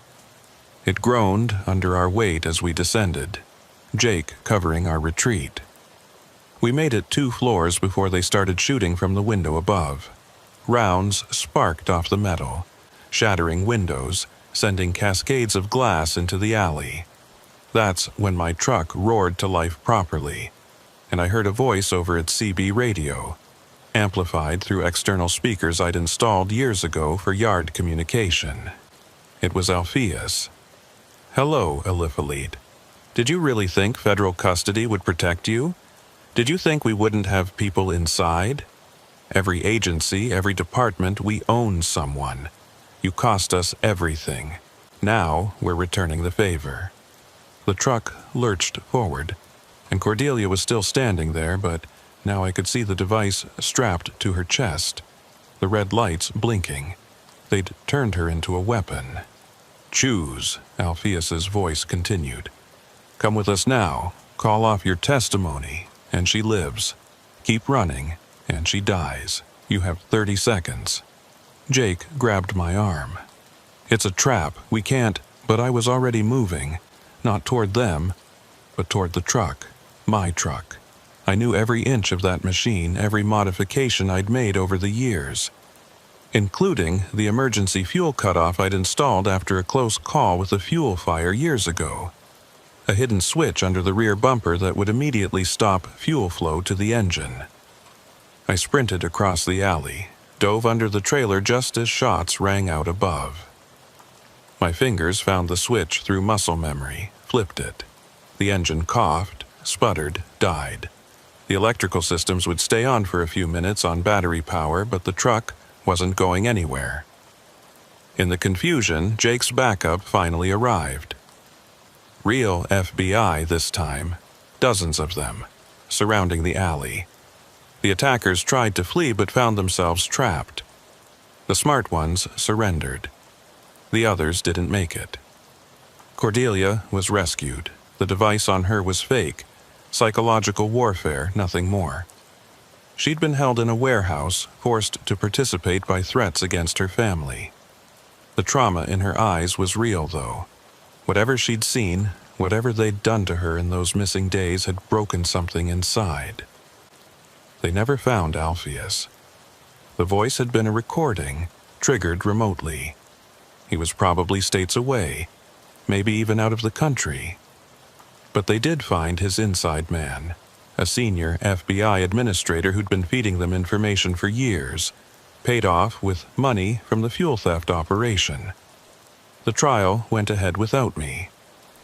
They used my recorded testimony, The evidence I'd gathered, but I wasn't there.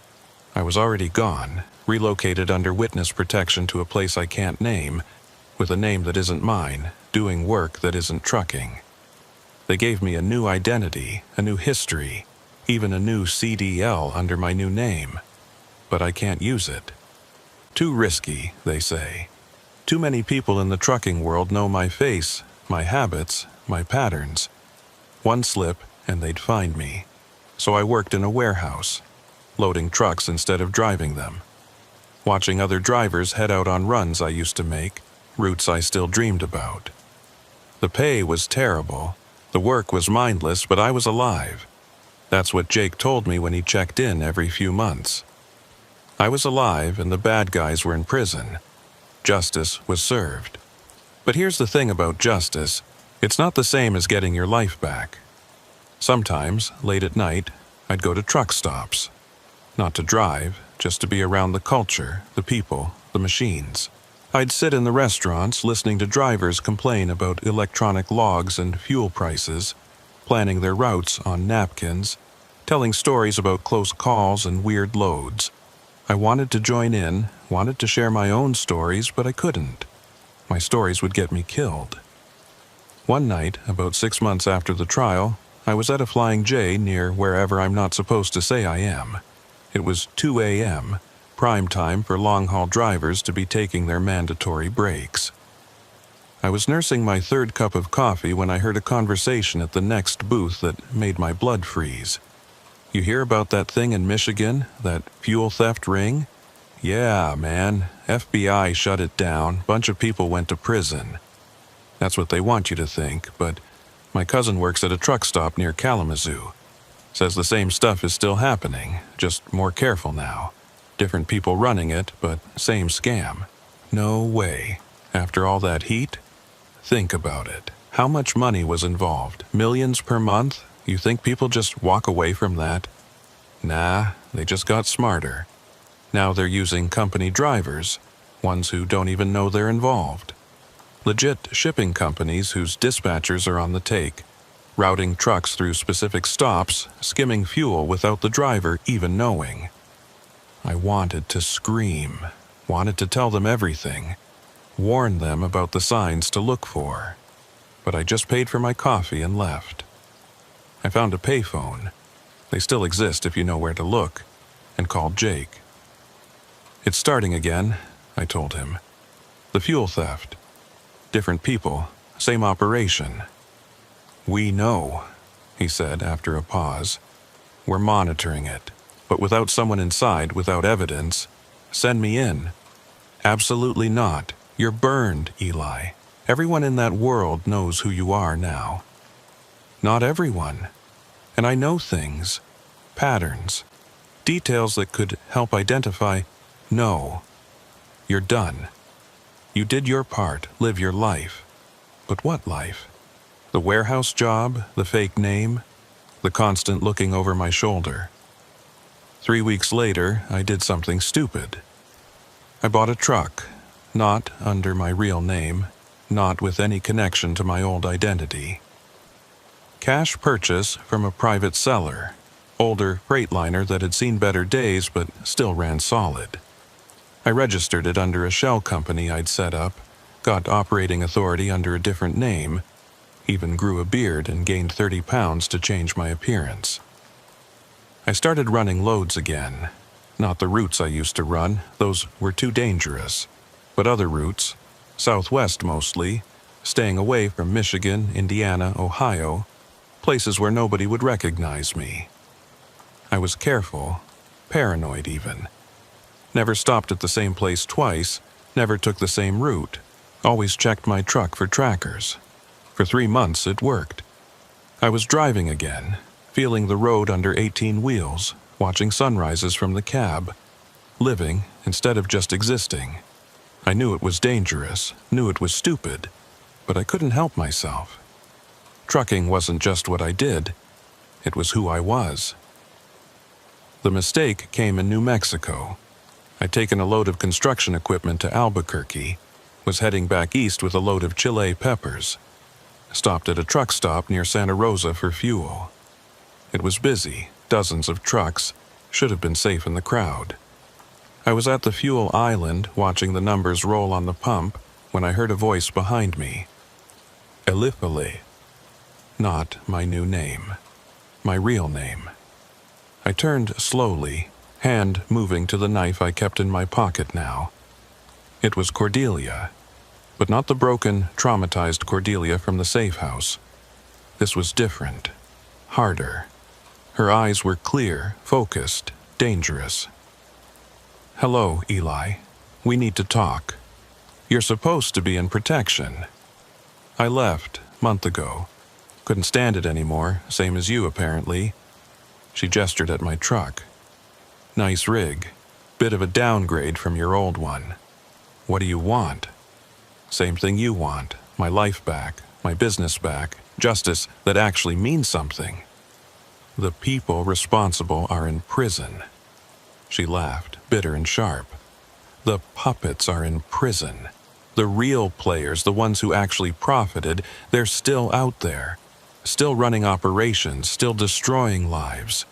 The FBI got their headlines, their conviction stats. Case closed as far as they're concerned. But you and I know better. We know it's not over. She pulled out a folder, handed it to me. Inside were photos, documents, financial records. I've been investigating on my own, she said, following the money that the FBI didn't care about once they got Alpheus. It leads to a company in Detroit, legitimate on the surface, logistics, transportation, consulting. But underneath, they're the ones who set up the fuel theft. They're the ones who ordered the hits, and they're setting up a new operation, bigger than before. Why are you telling me this? Because I can't do it alone. I need someone who knows the trucking world. Someone who can move freely, gather information. Someone they think is gone. You're asking me to give up my protection, my new identity, everything. I'm asking you to fight back, really fight back. Not just testify and hide, but take them down completely. I looked at the documents. Names I recognized, companies I'd delivered to, routes that made sense now in a different context. She was right. The cancer was still there, still spreading. What's your plan? We become what they were. We set up our own operation, but clean. We buy a truck stop, run it legitimate, but use it to monitor their activities. We recruit drivers, honest ones who've been hurt by these people. We build a network that can watch and document everything they do. That would take money. Serious money. She smiled for the first time. Remember that 10,000 Alpheus gave you as a signing bonus? The FBI never found all the cash from the operation. Millions hidden in various places. I know where some of it is. We use their own money against them. It was insane. It was dangerous. It was probably going to get us both killed. I'm in, I said. That was 8 months ago. We bought a truck stop in Missouri, right off I-70. Nothing fancy, but strategic location.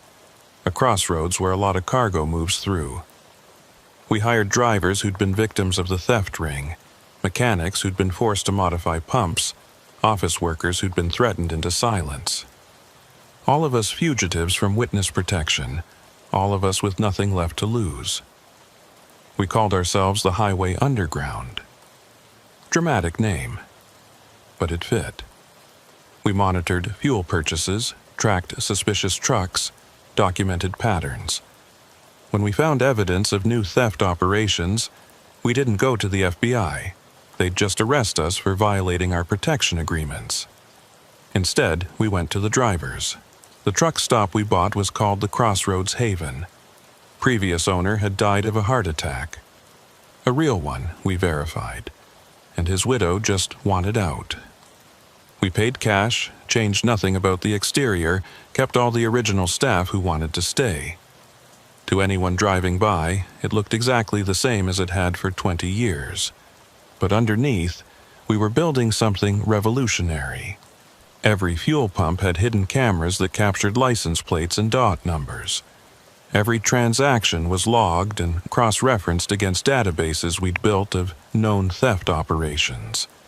We installed sensors that could detect the electronic signatures of the remote pump controllers the thieves used. And most importantly, we had eyes and ears everywhere. Drivers who stopped regularly, mechanics who worked on suspicious trucks, even lot lizards who overheard conversations they shouldn't have. Cordelia ran the legitimate business side while I coordinated our network of driver informants. We had 37 truckers who were actively gathering intelligence, all of them victims of the original ring or similar operations. They didn't work for free.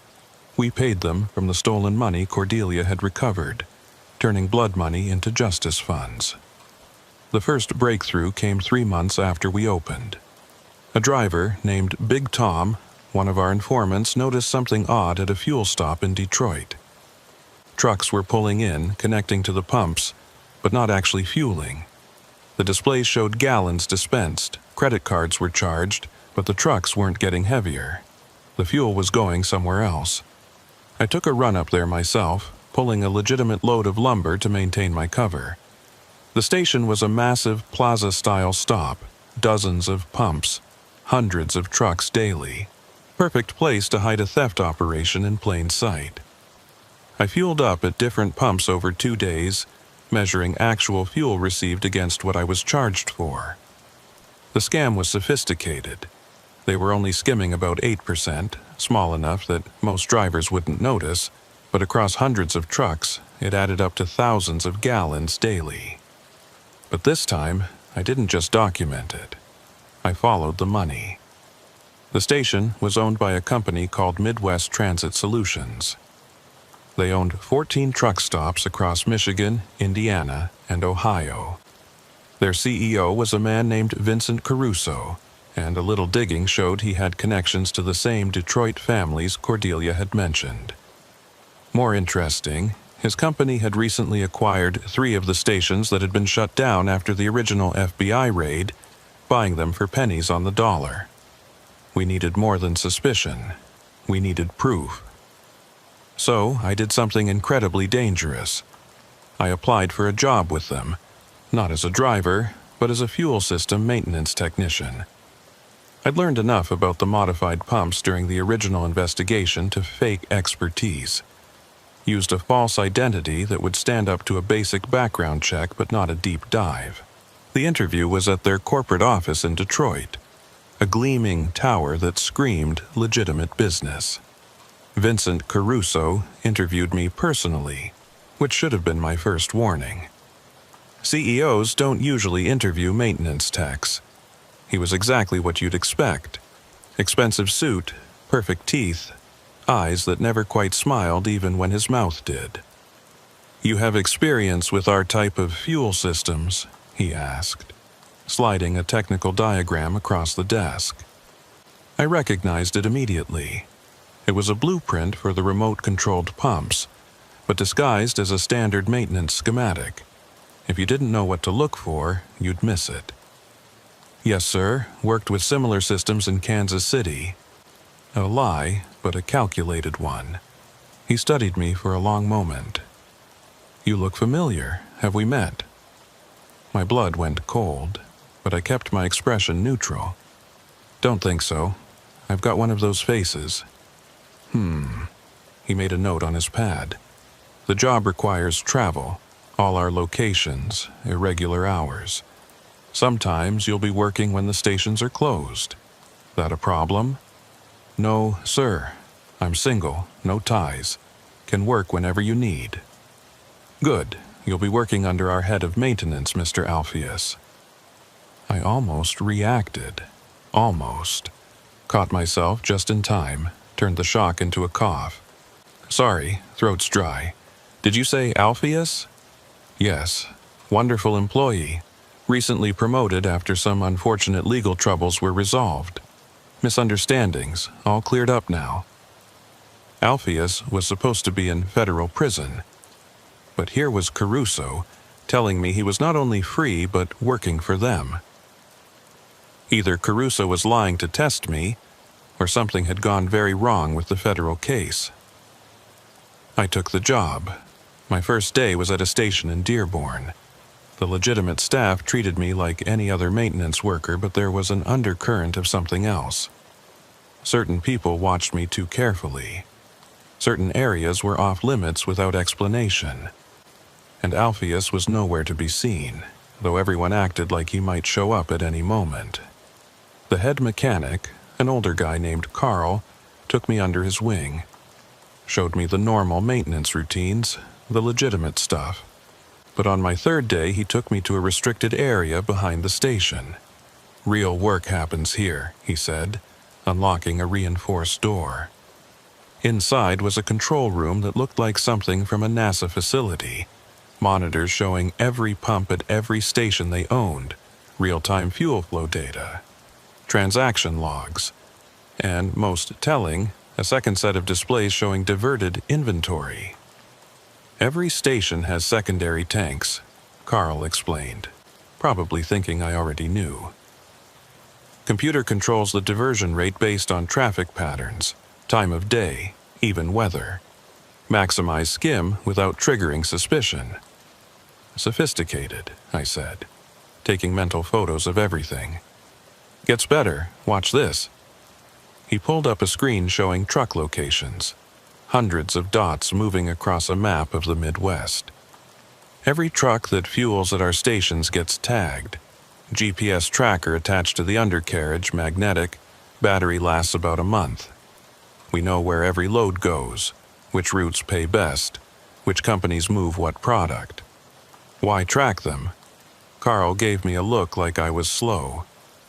Information is money. We sell route data to competitors, tell them exactly when and where their rivals are delivering. Some companies pay big money for that intelligence. It was worse than just fuel theft. They were conducting corporate espionage on a massive scale, using unwitting truckers as their intelligence network. I worked there for 2 weeks, documenting everything, secretly photographing the control systems, copying files when I could. Every night, I'd drive back to Missouri and upload everything to encrypted servers Cordelia had set up. We were building a case that made the original FBI investigation look like a parking ticket, but we weren't the only ones investigating. One night, I was leaving the Dearborn station after a late shift when I noticed a familiar truck in the parking lot. My old Peterbilt, the one that had supposedly been in federal impound. But the DOT numbers were different, the company name painted over. I walked closer, careful to stay in the camera blind spots I'd memorized. The door was unlocked. Inside, the cab had been stripped and rebuilt. All my personal touches were gone, replaced with surveillance equipment.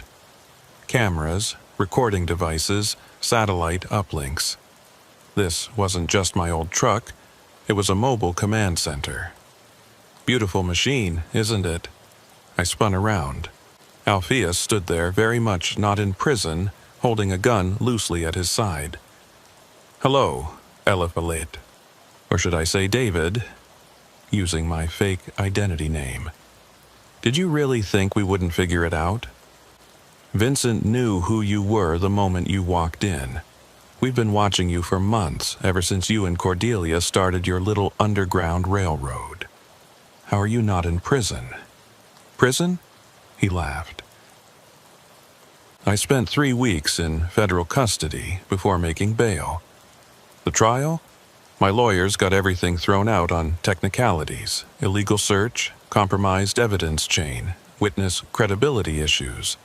Amazing what money can buy in the justice system." He gestured with the gun toward the truck.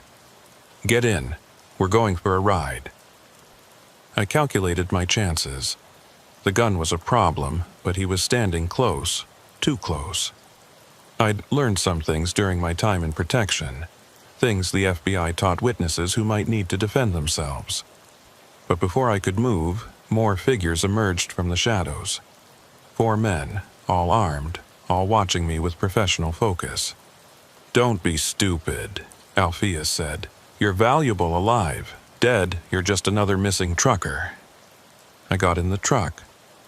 Alpheus climbed into the passenger seat while one of his men took the wheel. The others followed in separate vehicles. We pulled out onto I-94, heading west toward Chicago. "You cost us $40 million, Alpheus said conversationally, like we were discussing weather. "The FBI raids, the frozen accounts, the closed stations. $40 million. Do you have any idea what that means to our organization?" "Good start?" He backhanded me, casual but hard enough to split my lip. "It means we had to get creative.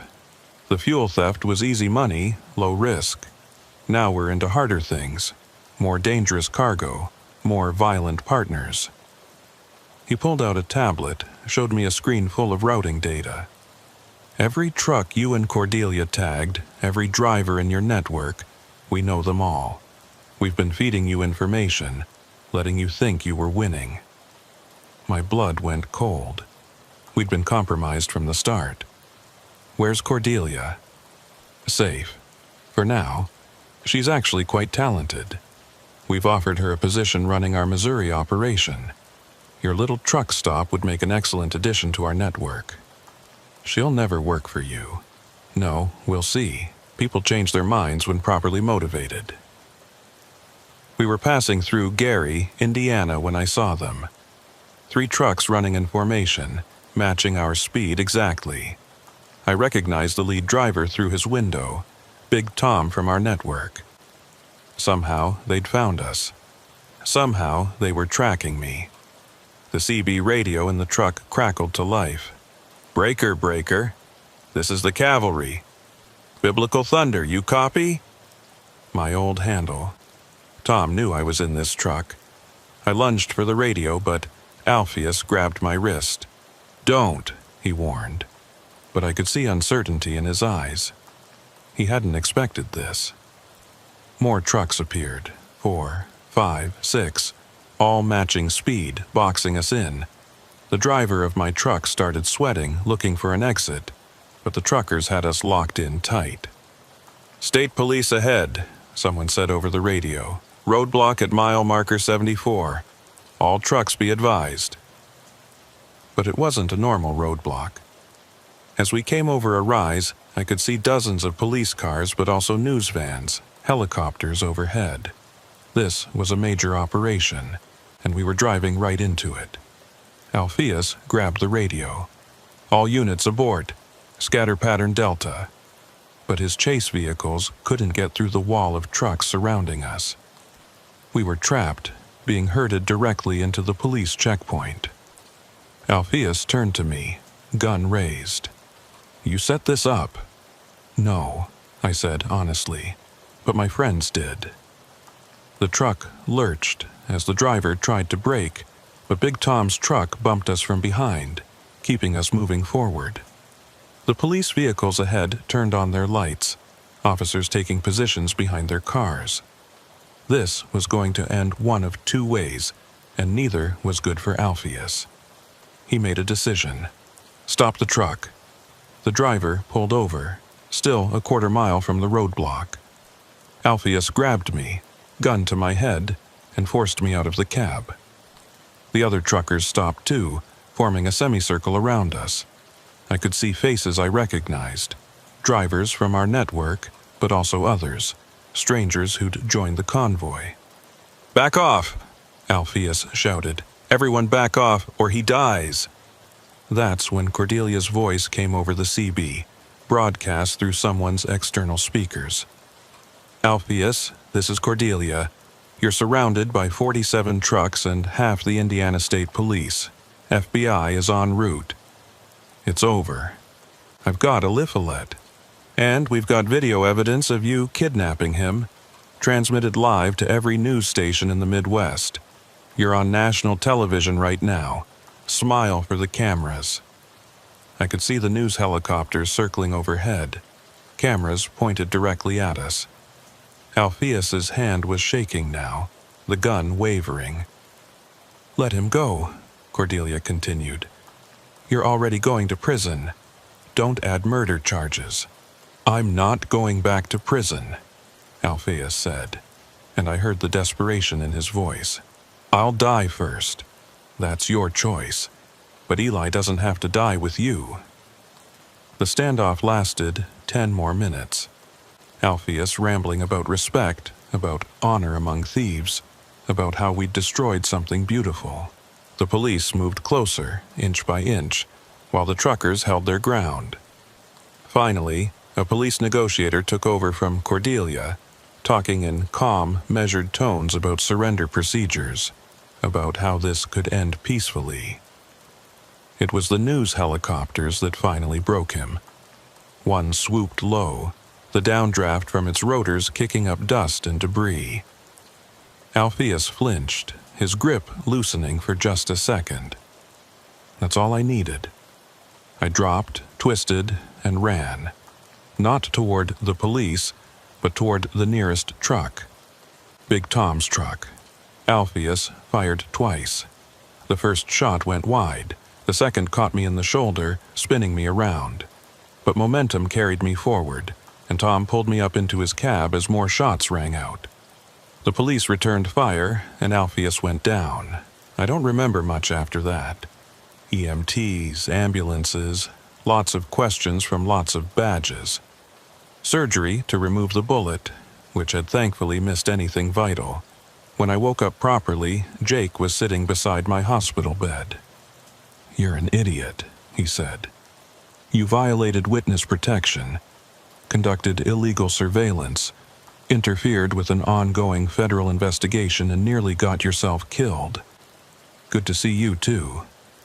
We've been watching Caruso's organization for months, building a RICO case that would have taken down the entire network. You almost blew it." "Almost?" He smiled despite himself. "Your intelligence helped. The files you uploaded, the documentation. We were able to accelerate our timeline. Raids went down this morning. 14 truck stops, the corporate office, even Caruso's home, 130 arrests. Alpheus survived. He'll live to stand trial. Real trial this time, federal prosecutors who aren't on the take. And Cordelia? Down the hall. Bullet grazed her leg during the raid on your truck stop. Yeah, they hit that too. But your people fought back. Quite effectively, actually. Turns out truckers with tire irons are surprisingly good at defense." He stood to leave, then turned back. "Your witness protection is blown. No way to salvage it. But given what you've done, the Bureau is willing to offer you something else. Consultant position, helping us understand and prevent these operations.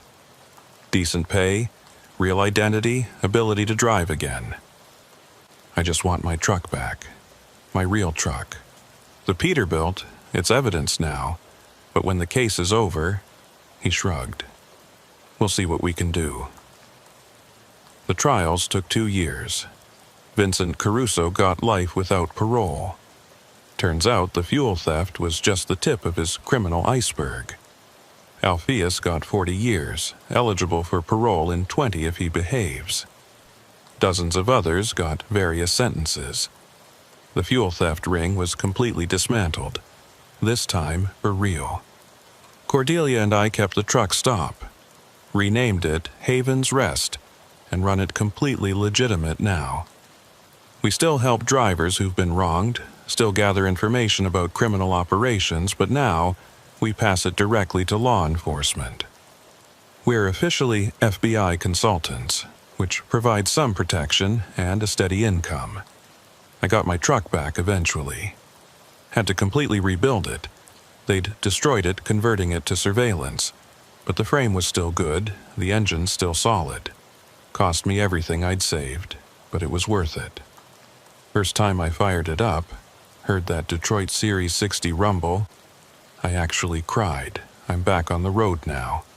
Different routes, always varying, always careful.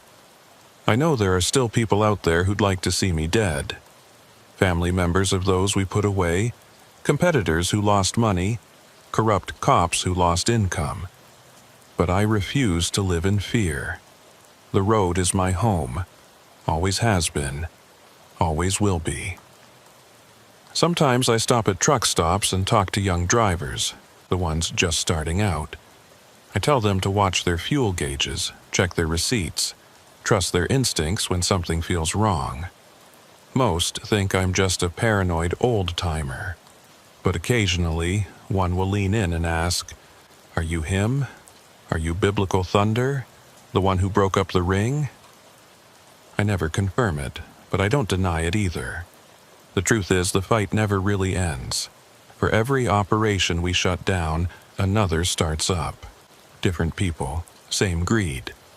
The FBI task force I work with now has identified 17 new fuel theft operations in the last year alone. Smaller, smarter, having learned from the mistakes of those who came before. But we've learned too. We've got better detection systems, better networks of informants, better coordination between agencies, and most importantly, we've got truckers who are watching out for each other. Last week I was running a load through Michigan. First time I'd been back since everything went down. Stopped at a truck stop near Battle Creek, not far from where it all started. Different company owns it now, all new pumps, legitimate operation. But as I was fueling, an old-timer walked up to me. "I remember you," he said. "You're the one who used to stop here regular, back before the troubles." "Long time ago." "Yeah. Lost about 10,000 in stolen fuel over 2 years. Never knew it until the FBI showed me the real numbers. Would have bankrupted me if I hadn't gotten that settlement from the class action. Glad you got something back." He studied me for a moment. "My nephew's just starting out, owner-operator, struggling to make ends meet. Any advice?" I thought about it. "Tell him to trust his numbers. If something doesn't add up, there's a reason. Tell him to watch out for other drivers and they'll watch out for him. And tell him—" I paused, remembering all the pain, all the loss, all the fights. "Tell him the road remembers everything, every crime, every kindness, every stand someone takes. Make sure he's on the right side of that memory." The old-timer nodded, shook my hand, and walked away. I finished fueling, every gallon accounted for, and got back on the road. I drive different routes now, but the job's the same. Pick up here, deliver there, keep the economy moving one load at a time. The FBI work is just a sideline, something I do because I can. Because I've seen what happens when good people do nothing. But mostly I drive because it's who I am. Eliphalet the trucker. Biblical Thunder on the CB. The one who stood up to the thieves and lived to tell about it. The road ahead stretches endless under my headlights, full of possibilities and dangers in equal measure. My shoulder still aches where the bullet hit, a permanent reminder of how close I came to losing everything. But I'm still here, still rolling, still fighting the good fight. Because that's what truckers do. We keep moving forward, no matter what tries to stop us. We watch out for each other, even when no one else will. And when someone tries to steal from us, tries to corrupt our industry, tries to break our brotherhood, we stand together and fight back. The fuel theft ring is dead. Long live the honest drivers who killed it. But I still check my fuel gauges obsessively, still calculate consumption at every stop, still watch for the signs of tampering. Once you've seen how deep the corruption can go, you never fully relax again. That's the real price of justice. Not the bullet wound or the lost years, but the permanent vigilance.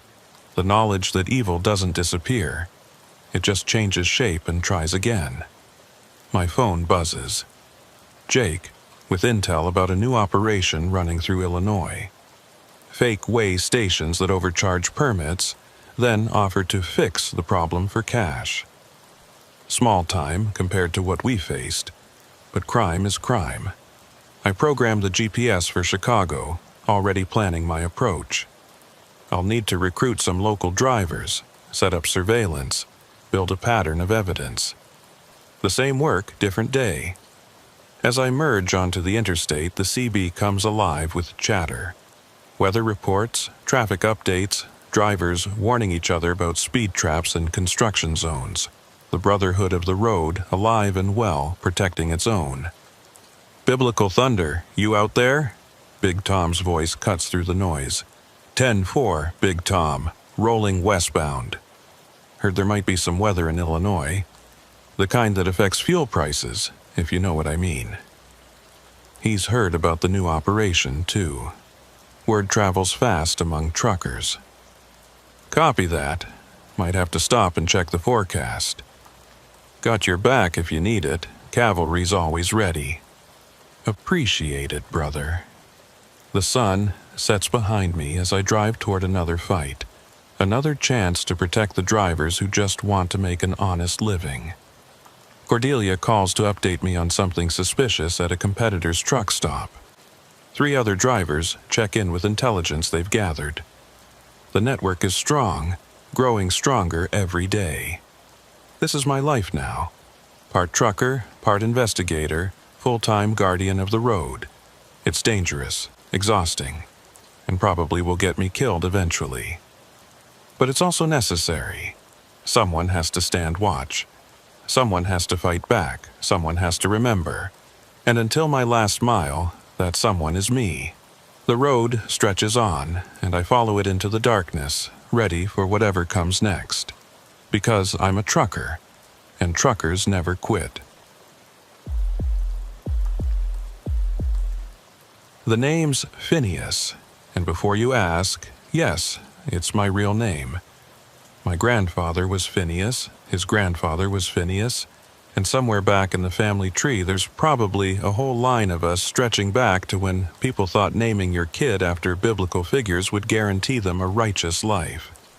Well, I've been driving trucks for 41 years now, and I can tell you that righteousness has nothing to do with your name, and everything to do with the choices you make when nobody's watching. I've hauled everything you can imagine across these Midwest highways. Livestock, hazmat, oversized loads that required police escorts and special permits. Started driving in 1983 when I was 18, fresh out of high school with nothing but a CDL and a need to be anywhere but the small Illinois town where I grew up. The road saved me back then, gave me purpose, gave me freedom.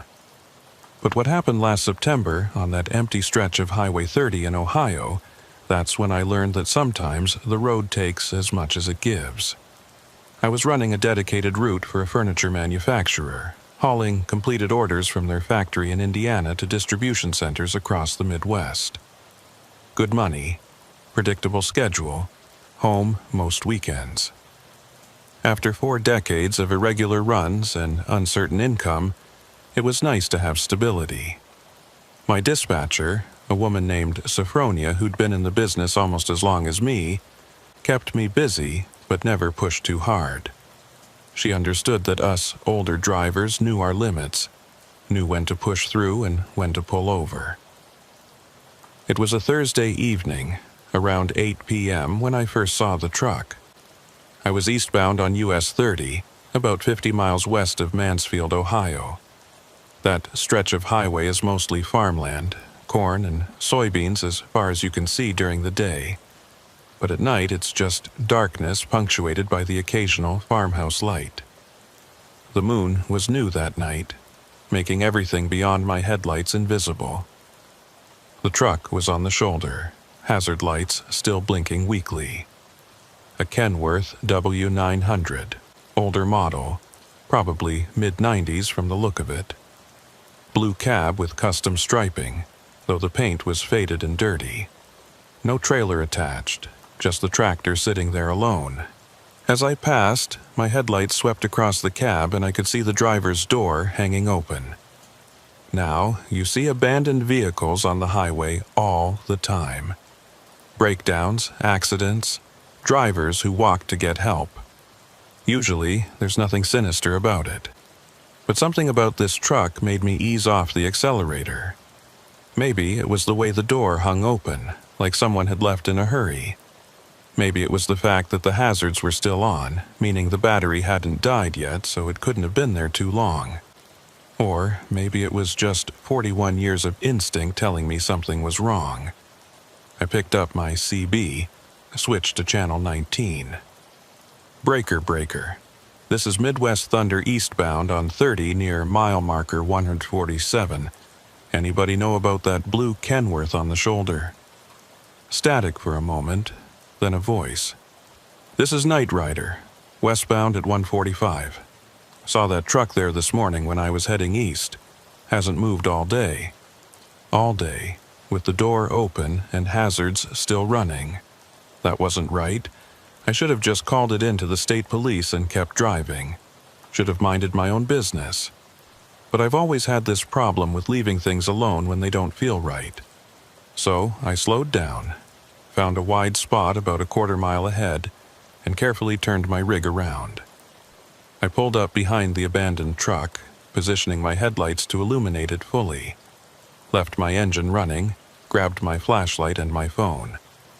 I also grabbed the tire iron I keep behind my seat. You never know. The closer I got, the more wrong everything felt. The truck was clean, not new clean, but maintained clean. Someone cared about this rig. The tires were good, not worn. The DOT numbers on the side were clear and current. The license plate was from Michigan. Commercial tags that wouldn't expire for another 3 months. I approached the open door carefully, flashlight beam leading the way. The interior light was off, which was strange given that the door was open. Usually, that would trigger the dome light. I shone my flashlight inside. The cab was immaculate. No trash, no scattered belongings, everything in its place. The keys were still in the ignition, engine off but electrical system still on. That's why the hazards were still working. There was a logbook on the passenger seat, closed. A thermos in the cup holder, still half full of coffee. The sleeper curtain was pulled back, revealing a neatly made bed. But what really caught my attention was the CB radio. It had been ripped out. Not disconnected, not removed, ripped. Wires hung loose where it had been yanked from the dash, and there were scratches on the surrounding plastic like someone had used a crowbar. I took photos with my phone, then carefully reached in and picked up the logbook, using my sleeve to avoid leaving fingerprints. The driver's name was William Turner, based out of Detroit. His last entry was from the previous day, showing he'd stopped for fuel in Fort Wayne. According to the log, he was hauling a load to Columbus, but there was no trailer attached to the truck now. I walked around the truck looking for any signs of damage or struggle. The fifth wheel was down and locked, like a trailer had been attached recently. There were fresh scratches on the plate, like something had been yanked away forcefully.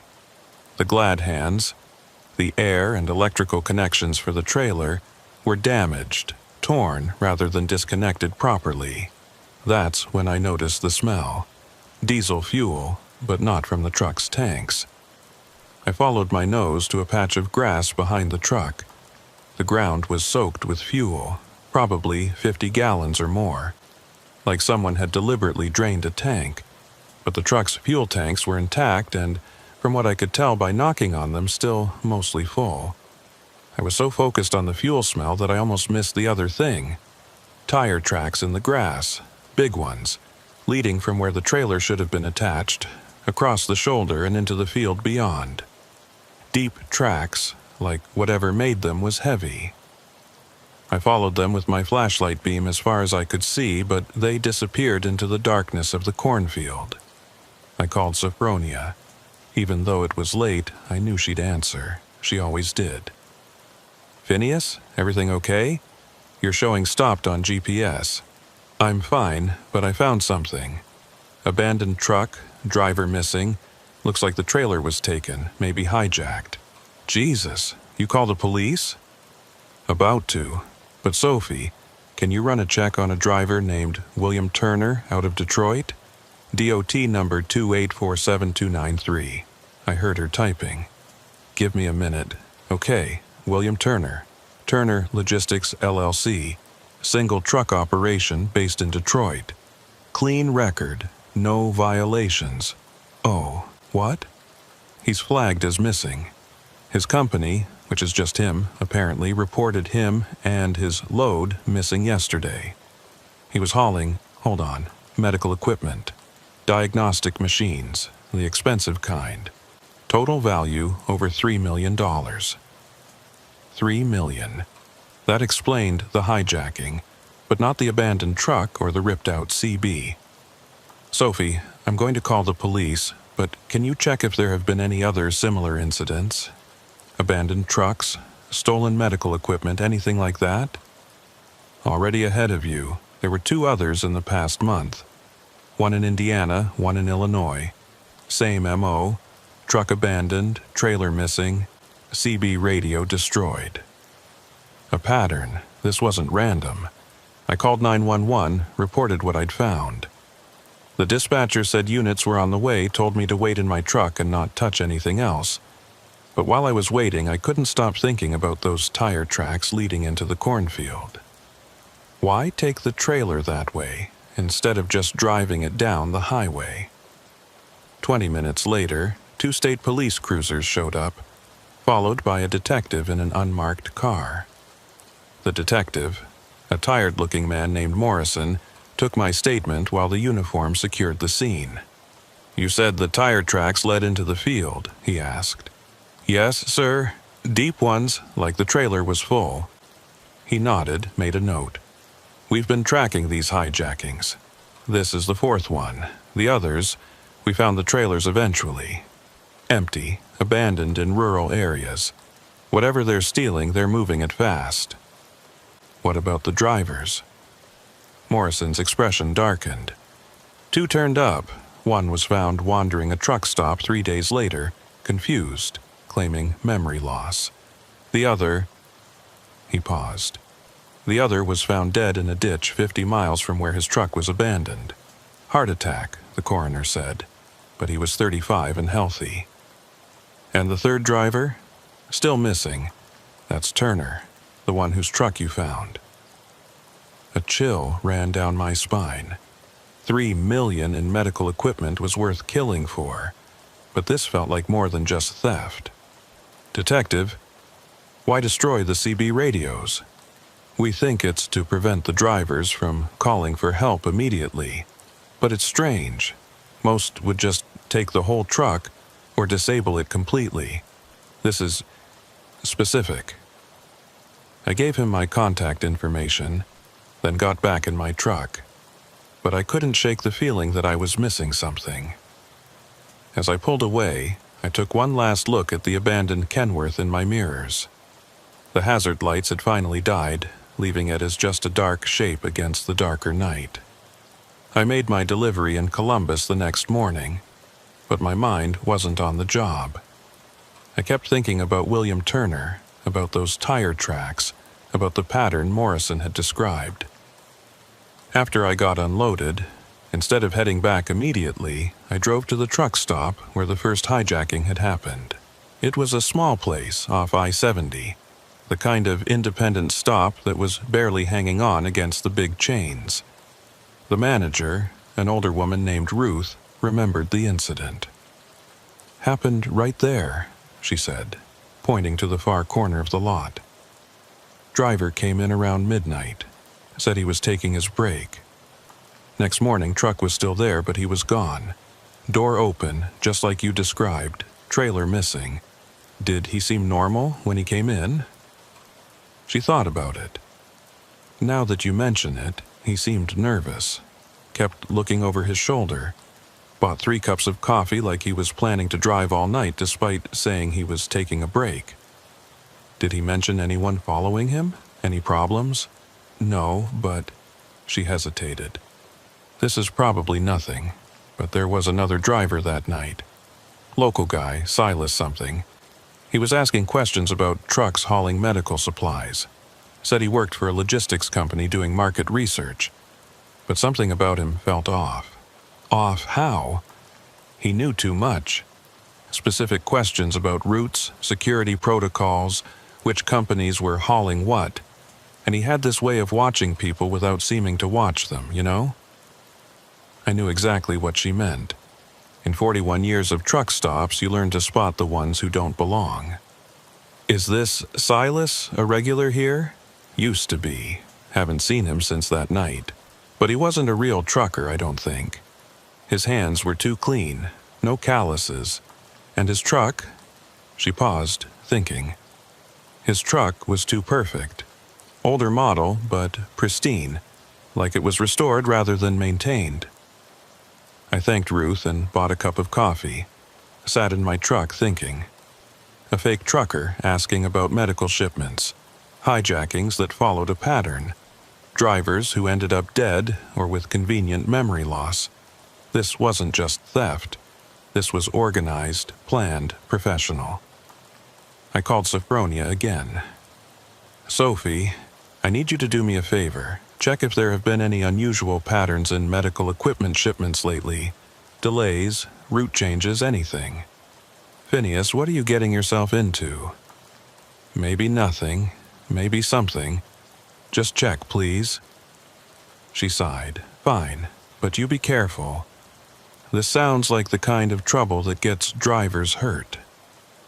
While I waited for her to get back to me, I drove to the location where the second hijacking had occurred. Another truck stop, this one larger, part of a major chain. The security manager there was more helpful. They'd caught the whole thing on camera. Want to see something weird? He asked, pulling up the footage on his computer. The timestamp showed 3:47 a.m. A truck pulling a trailer entered the frame, parking in a remote corner of the lot. The driver got out, walked normally to his truck's rear, then suddenly stopped. He stood there for about 30 seconds, completely still, then walked back to his cab and opened the door. Another figure appeared from the shadows, tall, thin, wearing dark clothes and a baseball cap pulled low. Watch this part, the security manager said. The two figures appeared to have a conversation, though there was no audio. Then the driver reached into his cab and pulled out what looked like his CB radio, handed it to the stranger. The stranger did something to it. The video wasn't clear enough to see what, then handed it back. The driver got in his cab, and the stranger walked to the trailer, did something at the connection point, and then the video glitched. Electromagnetic interference, the security manager explained. Something scrambled our cameras for about 3 minutes. When they came back online, the screen cleared. The truck was still there, door open, but the trailer was gone. So we're both men. How is that possible? You can't move a loaded trailer that fast. You can if you have another truck waiting just outside camera range. They knew exactly where our blind spots were. This was definitely organized, but something bothered me about what I'd seen. Can you play that part again, where the driver hands over the CB? He rewound the footage. I watched carefully. The driver's movements were strange, mechanical, like he was sleepwalking. Did this driver ever turn up? Yeah, 3 days later. Found him at a rest area. No memory of anything after pulling into our lot. Doctors said it might be trauma-induced amnesia. Or drug-induced. I'd heard of criminals using drugs to make people compliant, to make them forget. But this was sophisticated, targeted, professional. I thanked the security manager and headed back to my truck. My phone rang. Sophronia. Phineas, you're not going to believe this. I've been digging into medical equipment shipments like you asked. In the past 6 months, there have been 17 shipments of high-value diagnostic equipment that have either gone missing or been significantly delayed. All were single-truck operations or small companies. All the drivers reported memory problems afterward. 17? But Morrison said there were only 4 hijackings. That's the thing. The others weren't reported as hijackings. They were listed as logistics errors or equipment failures. The shipments eventually turned up, but always at the wrong destination, always with the valuable parts missing. Sophie, What kind of diagnostic equipment are we talking about? MRI components, CT scanner parts, specific types of imaging sensors. All stuff that's worth a fortune and hard to trace once it's separated from the main unit. Medical equipment that could be parted out and sold. Memory loss that prevented witnesses. Professional thieves who knew exactly which trucks to target and when. This was big, bigger than just a few hijackings. Sophie, I need you to... She cut me off. Phineas, there's something else. William Turner, the driver whose truck you found. He called our dispatch office yesterday. What? When? About 2 hours before you found his truck. He didn't make sense, kept saying someone was following him, that they were in his head. The dispatcher thought he was having a breakdown, told him to pull over and call 911. That's the last anyone heard from him. In his head? What did that mean? Sophie, can you send me the recording of that call? Already sent it to your phone. Phineas, maybe you should let the police handle this. Yeah, maybe. But we both knew I wouldn't. I listened to the recording. Turner's voice was panicked, slurred like he was drunk or drugged. They're in my head. Can't think straight. They want me to stop. God, the lights. The lights are so bright. Have to get away. Have to hide the trailer. They can't have it. Won't let them. Then, static, and the call ended. The lights. He mentioned lights. I thought about the video glitch the security manager had shown me. Electromagnetic interference. What if... I called Morrison, the detective. Detective, this is Phineas, the driver who found Turner's truck. I have some information you need to hear. I told him everything. The pattern Sophronia had found. The security footage. Turner's final call. He listened without interrupting, then was quiet for a long moment. Mr. Phineas, I appreciate your diligence, but you need to stop investigating this. Why? Because you're not the first person to notice these patterns. We've been working with federal agencies on this for months. These aren't just random hijackings.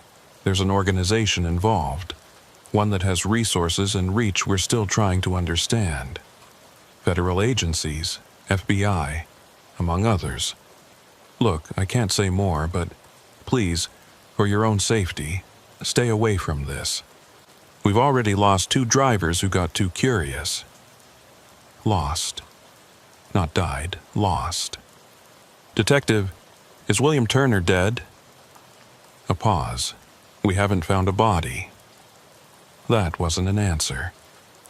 What about the medical equipment? Where's it going? Mr. Phineas, I've said too much already. Please, just go back to your regular routes and forget about this. He hung up. But I couldn't forget. I'd found that truck, seen those tracks leading into the cornfield. And now I knew there was more to this, something that had federal agencies involved. I should have listened to Detective Morrison, should have gone back to my regular routes, delivered my furniture, collected my paychecks, and minded my own business. But that's never been my way. In 41 years of driving, I'd learned that the road has its own justice, and sometimes you're the only one in position to deliver it. I was sitting in a truck stop near Zanesville, Ohio, going through my notes when my CB crackled to life. It was past midnight, and most drivers were asleep in their bunks, so the airways were quiet. Midwest Thunder, you copy? The voice was unfamiliar, careful. I picked up the handset. This is Midwest Thunder. Heard you've been asking questions about missing trucks. Who's this? Driver, who doesn't want to end up missing too. Meet me at the abandoned way station, mile marker 164, eastbound. 1 hour, come alone. The transmission ended. I sat there for a moment, considering. This could be a trap, could be someone trying to shut me up. But it could also be someone with answers.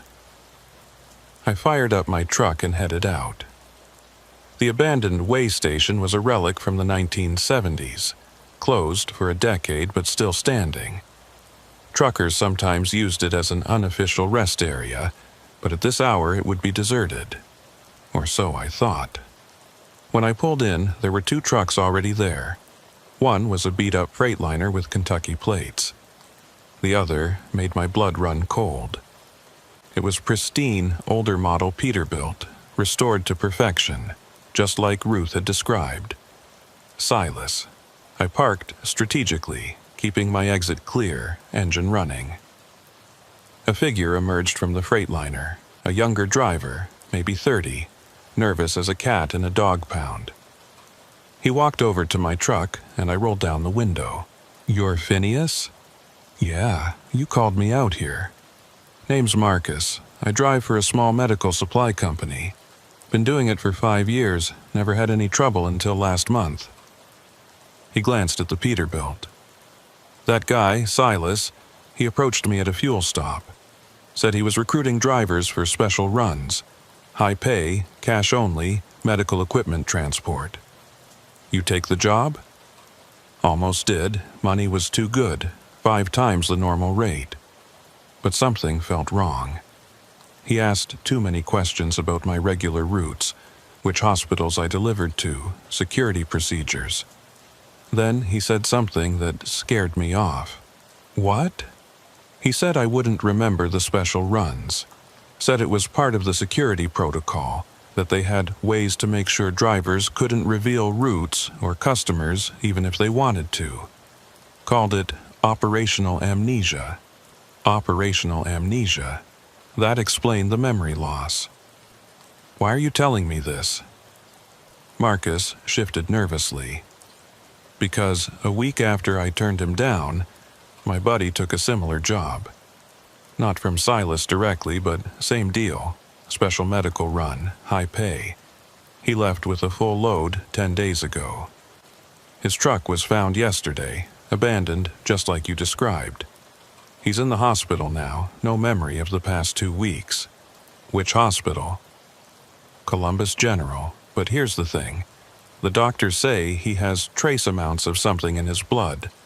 Some kind of experimental drug that affects memory formation. They've never seen it before. A drug that causes memory loss. Professional thieves who knew exactly which trucks to target. This was even worse than I'd thought." "Is Silas still recruiting?" Marcus nodded toward the Peterbilt. "Why don't you ask him yourself? He's been sitting there for an hour, watching us." As if on cue, the door of the Peterbilt opened. The man who stepped out was not what I expected. Tall, yes, but older than I'd imagined. Maybe 60, with silver hair and the kind of bearing that suggested military background. He walked over slowly, hands visible, non-threatening but confident. "Mr. Phineas," he said, voice cultured, educated. "I've been hoping to meet you. Silas, I presume." He smiled, among other names. "Marcus, you can go now. You've done your part." Marcus didn't need to be told twice. He practically ran to his truck and peeled out, leaving me alone with Silas in the abandoned way station. "You're the one behind the hijackings," I said. "No, I'm the one trying to stop them." He pulled out a badge. Not FBI, but something else. Department of Transportation, Office of Special Investigations. We've been tracking this operation for 2 years. DOT investigates hijackings now? When they involve interstate commerce and sophisticated organized crime, yes. May I? He gestured to my passenger door. Against my better judgment, I let him in. He settled into the passenger seat like he belonged there. "The organization we're tracking isn't just stealing medical equipment," he began. "They're using the trucking industry as cover for something much larger. The medical equipment is almost incidental. It's what they're moving inside that equipment that matters." "What do you mean?" "Have you ever wondered why they only target specific types of diagnostic machines? MRI components, CT scanners, imaging sensors?" It's because these machines, when modified, can be used for purposes very different from medical diagnosis. He pulled out a tablet, showed me technical diagrams I didn't understand. I'm a trucker, not an engineer. Simply put, these machines can be weaponized, not as weapons themselves, but as detection and tracking devices. The organization stealing them is selling the modified equipment to foreign buyers. They use our trucking industry to move them because trucks are everywhere, invisible, part of the landscape. And the memory loss? A precaution. They drug the drivers, use them to transport the equipment to modification facilities, then dump them with no memory of where they've been. The perfect witnesses. They can't testify about what they can't remember. Why not just steal the trucks completely? Because abandoned trucks get investigated immediately, but a confused driver with memory loss, that gets written off as medical issues, stress, maybe drugs. By the time anyone realizes it's connected to the missing equipment, the trail is cold. It made a sick kind of sense, but something bothered me. If you're really federal, why the elaborate approach? Why recruit Marcus to get to me? Silas was quiet for a moment. Because we have a problem. The organization has people inside various agencies. Every time we get close, they're warned. Operations are shut down. Evidence disappears. Witnesses have accidents. We needed someone outside the system, someone they wouldn't expect. A regular trucker. Not regular. You found Turner's truck. You noticed patterns others missed. You have 41 years of experience and connections throughout the industry. And most importantly, you're stubborn enough to keep investigating despite being warned off. What happened to William Turner? Silas's expression darkened. We don't know. He was one of ours, a driver who agreed to work undercover, let himself be recruited. His last communication indicated he'd identified the location where they modify the equipment. Then he vanished. The trailer tracks I found, leading into the cornfield, we followed them. They led to an old farm road, then disappeared. Whoever took that trailer knew exactly where the cameras were, where the surveillance ended, where they could move unseen. So you want me to what, exactly? Be bait? I want you to help us find where they're taking the equipment. You know things, Phineas. You know which truck stops are watched, which aren't. You know which drivers talk, which stay quiet. You know the invisible patterns of the road that outsiders like me can only guess at. I thought about William Turner, alone in his truck, drugged and frightened, trying to fight off whatever they'd given him. I thought about Marcus's friend in the hospital, his memory stolen along with his cargo. I thought about 17 shipments diverted, 17 drivers whose lives were disrupted or destroyed. What would I have to do? Keep driving your regular routes, but watch for specific things. Trucks that don't belong, drivers asking the wrong questions, patterns that don't make sense. And if we identify a shipment they might target, we might ask you to shadow it, keep watch. That's it? For now. But Phineas, understand. These people have killed to protect their operation. The driver Morrison mentioned. The one who had a heart attack? It wasn't natural. He was poisoned with something that mimics cardiac arrest. If you do this, you're putting yourself at risk.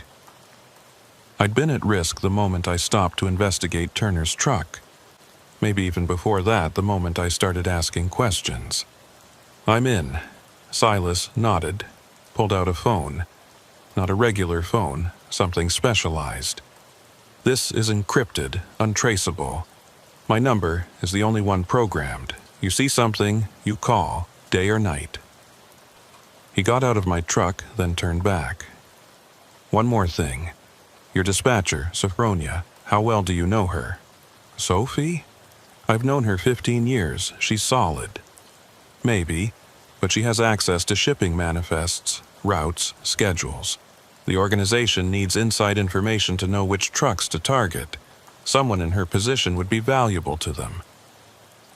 You're saying Sophie might be involved? I'm saying trust no one completely. Even people we think we know can be compromised.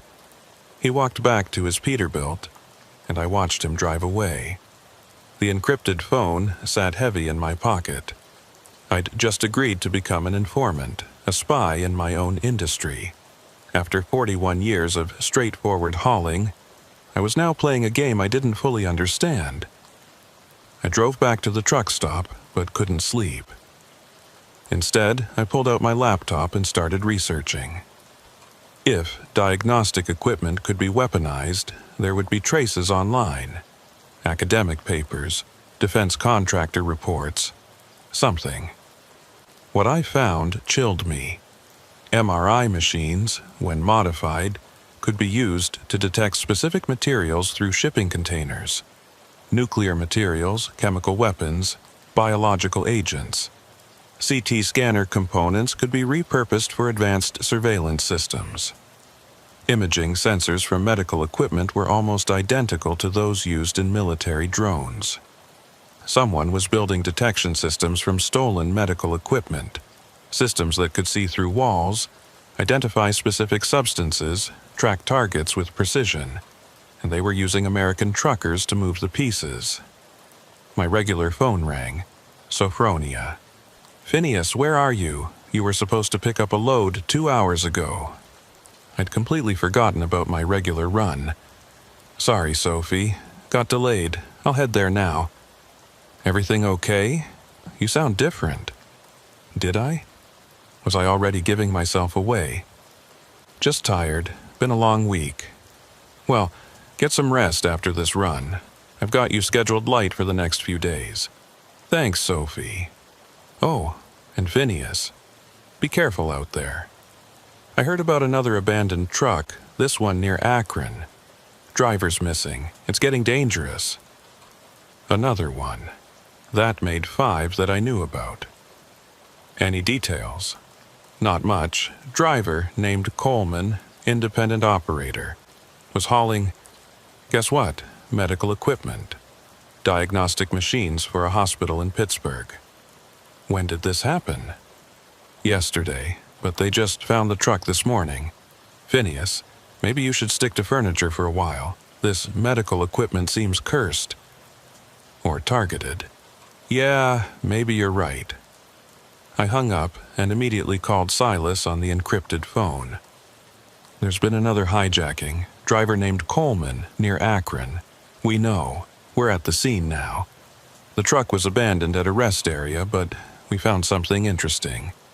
The driver left a message." "What kind of message?" "Scratched into the paint inside the sleeper compartment. Just numbers, 40.7128 out to 81.3294. Coordinates. I pulled them up on my GPS. They pointed to a location about 20 miles from where the truck was found, an old industrial complex that had been closed for years." "You thinking what I'm thinking?" I asked. "It's worth checking out, but not officially. If the organization has people inside, they'll know the moment we file for a warrant. Can you get there?" "I'm 3 hours out.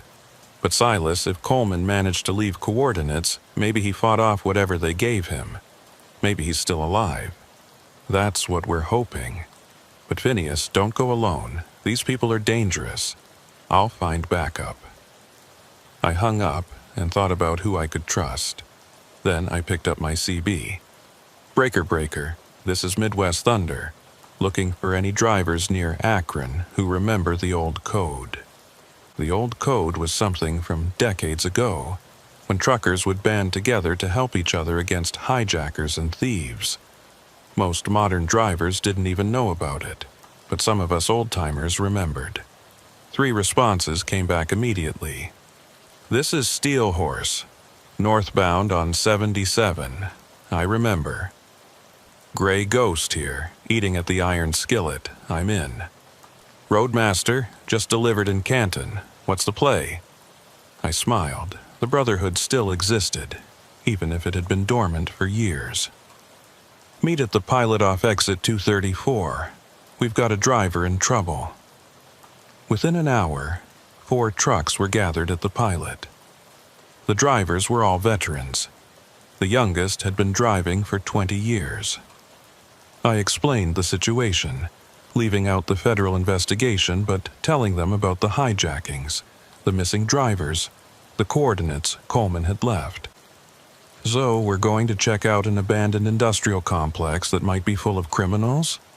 asked Grey Ghost, a woman named Patricia who'd been driving longer than me. "That's about it," she grinned. "Been too long since we had a real adventure." "I'm in," the others agreed. We couldn't take our trucks, too conspicuous. But Roadmaster had a pickup in his trailer, something he used for local deliveries.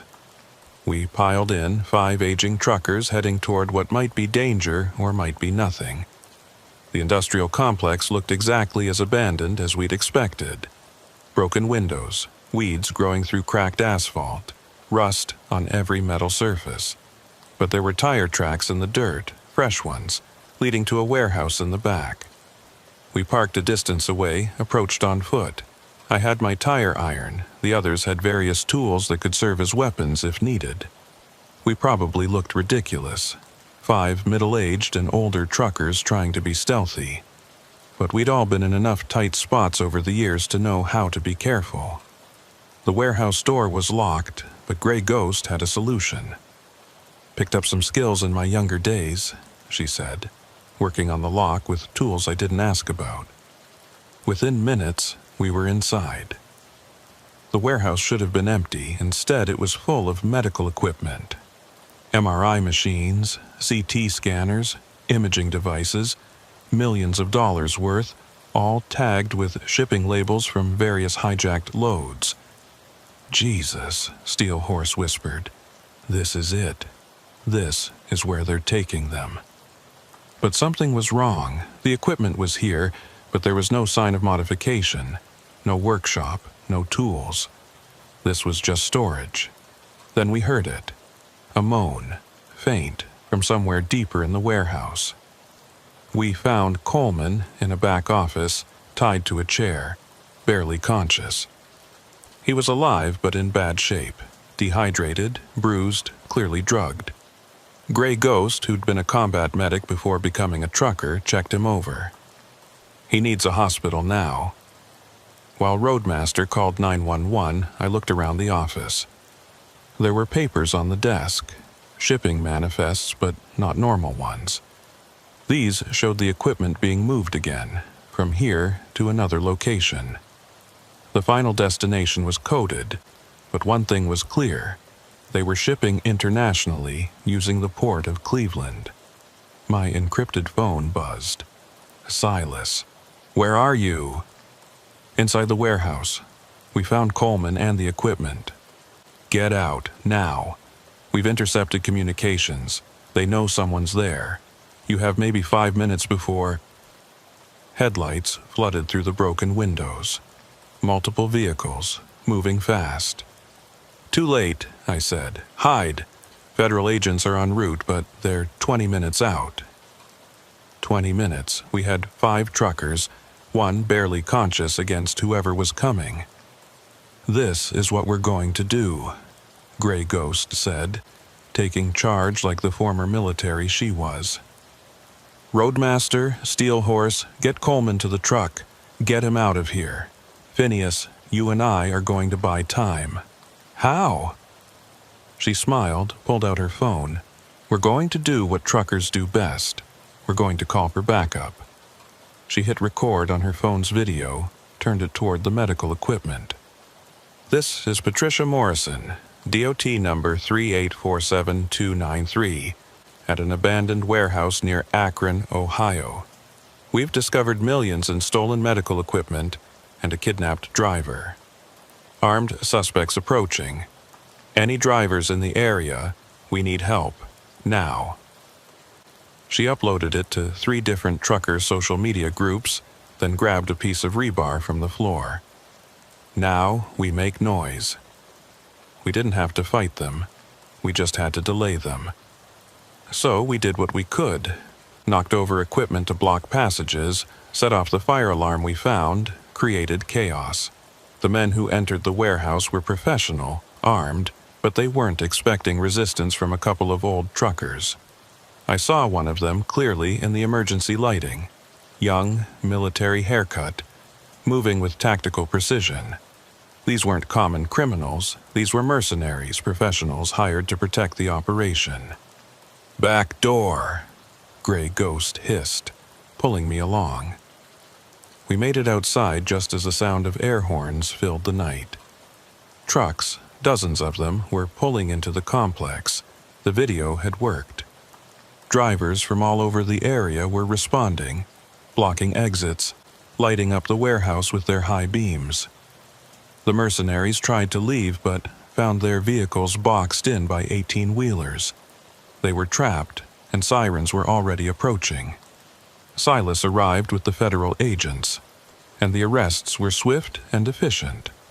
12 men captured, including someone Silas identified as a major player in the organization. The medical equipment was recovered, Coleman was rushed to the hospital, and for once, it seemed like the good guys had won. But as I stood there watching them process the scene, Silas pulled me aside. This was just one warehouse. They have others, and now they know we're onto them. So it's not over, not even close. If anything, it's going to get worse. They're going to accelerate their timeline, move everything they can before we can stop them. And Phineas, they're going to know you were involved. I thought about my 41 years on the road, the simple life I'd built, the routine runs that had given me peace in my later years. All of that was gone now. "Let them come," I said. Silas studied me. "You sure about this?" I looked at the trucks surrounding the warehouse, drivers standing by their rigs, ready to help. The Brotherhood of the Road, stronger than any criminal organization. "I've got backup." The news spread through the trucking community like wildfire. Within 24 hours, every driver from Detroit to Pittsburgh knew about the warehouse raid, the recovered equipment, and the truckers who'd made it happen. CB channels were buzzing with the story, and I'd become something of a reluctant celebrity. But fame in the trucking world is different from regular fame. It's respect mixed with concern, admiration tempered with worry about what comes next. I was hauling a load of furniture to Indianapolis, trying to get back to some semblance of normal, when Sophronia called. Her voice was different, strained, worried. "Phineas, we need to talk, in person, not over the phone." "Sophie, what's wrong?" "Just, can you meet me at the old Terminal Diner off Route 37, tonight after you deliver?" The Terminal Diner had been closed for 3 years. Strange place for a meeting. "Why there?" "Please, Phineas, it's important. And come alone." Every instinct I'd developed over 41 years was screaming danger, but this was Sophie. I'd known her for 15 years, trusted her with my routes, my loads, my livelihood. "I'll be there." I made my delivery in Indianapolis, then drove to the Terminal Diner as the sun was setting. The place looked worse than I remembered. Windows boarded up, parking lot cracked and weed infested. But Sophronia's car was there, parked behind the building. I grabbed my tire iron and the encrypted phone Silas had given me, setting it to record.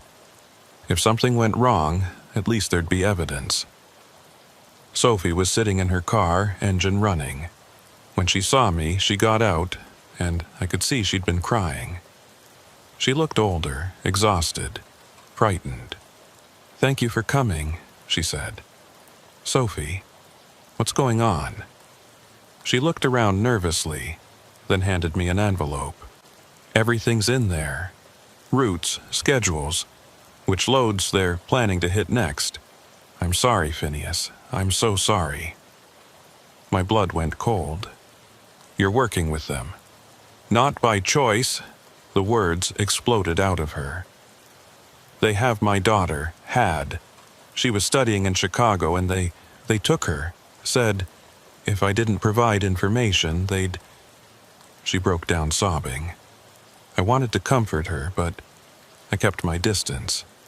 Trust no one completely, Silas had said. How long?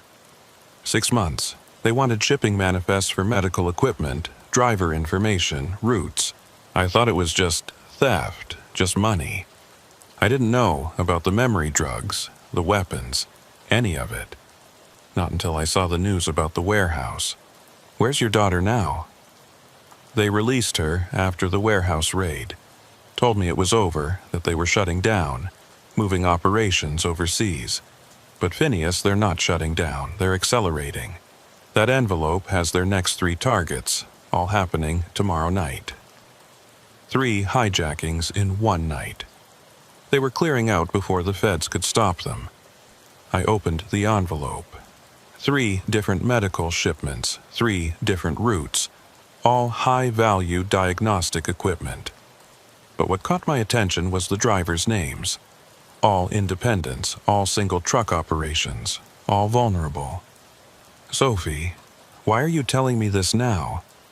Because I can't live with it anymore, and because... She hesitated. Because they're planning something special for you. You disrupted their operation, cost them millions. They want payback. What kind of payback? There's a load coming up, furniture manufacturer in Fort Wayne shipping to Cleveland. They're going to make sure you get that run, but the trailer won't have furniture in it. What will it have? I don't know, but I heard them talking. They said it would be poetic justice, that you'd deliver your own death warrant without knowing it. A trap. They were setting me up for something. Sophie, you need to go to the police. She shook her head. I'm leaving tonight, getting as far away as possible. My daughter's already on a plane to stay with family in Germany. I needed you to know, needed to warn you. She got back in her car, then rolled down the window. For what it's worth, you were the best driver I ever worked with, and the most stubborn. Don't let that stubbornness get you killed. She drove away, leaving me standing in the empty parking lot with an envelope full of criminal intelligence and a warning about my own impending doom. I called Silas immediately. 3 hijackings planned for tomorrow night, I said without preamble. And they're setting a trap for me. Where are you? Terminal Diner off Route 37.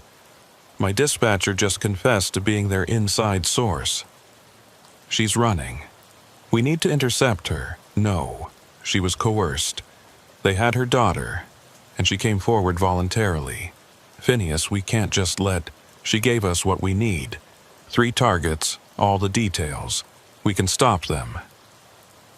There was silence on the line, then... Send me photos of everything she gave you. We'll coordinate interception. But Phineas, if they're targeting you specifically, you need protection. I need to spring their trap. That's insane. No, it's logical.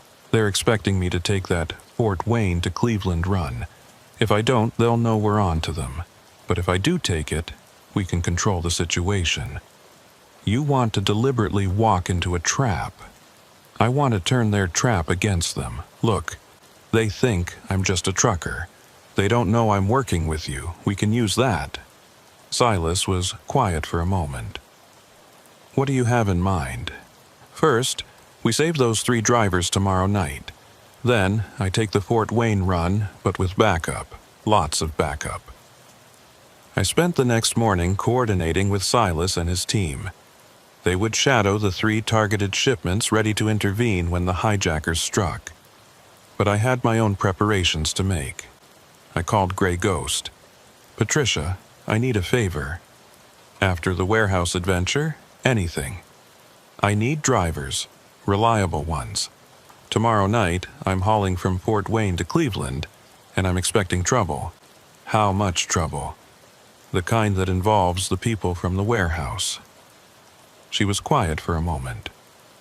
How many drivers do you need? How many can you get? Give me 6 hours. While Patricia worked her network, I went to pick up my regular load, the one that would take me to Fort Wayne, putting me in position for the trap.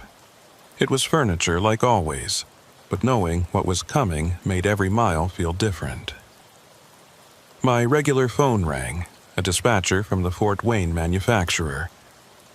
"Mr. Phineas, we have a special request. High priority load to Cleveland tomorrow night. Triple rate if you can take it." There it was. The bait. "What's the load?" "Medical equipment. Hospital beds and monitoring systems. Very expensive, very urgent." Medical equipment, of course. "I'll take it." "Excellent. Pickup is at 8 p.m. sharp. Don't be late." I wouldn't be. That night, 3 federal operations went down simultaneously. Thanks to Sophronia's information, agents were in position when the hijackers struck. 2 were stopped cold, the criminals arrested, the drivers saved. But the 3rd went wrong. The hijackers had a backup plan. When they realized it was a trap, they took the driver hostage, used him as a shield to escape. His name was Peterson, an owner-operator from Michigan with 30 years on the road. The hijackers had him, and they wanted to trade. Silas called me at 3 a.m. "They want you," he said. "They'll release Peterson if you deliver the Fort Wayne load as planned. No federal involvement, no backup. They know I'm working with you?" They figured it out when we intercepted the other 2 hijackings. Someone leaked, not Sophronia, someone else. Another mole. The organization had roots everywhere. "If I do this alone, they'll kill me." "Probably, but if you don't, they'll kill Peterson." A driver's life for a driver's life. The kind of cruel choice these people specialized in. There has to be another way. I'm open to suggestions. I thought about Peterson, about his 30 years on the road, about the family he probably had waiting at home. Then I thought about the conversation I'd had with Gray Ghost.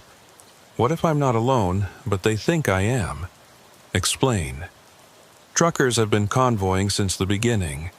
We know how to move together, how to protect each other. What if I have backup they can't see?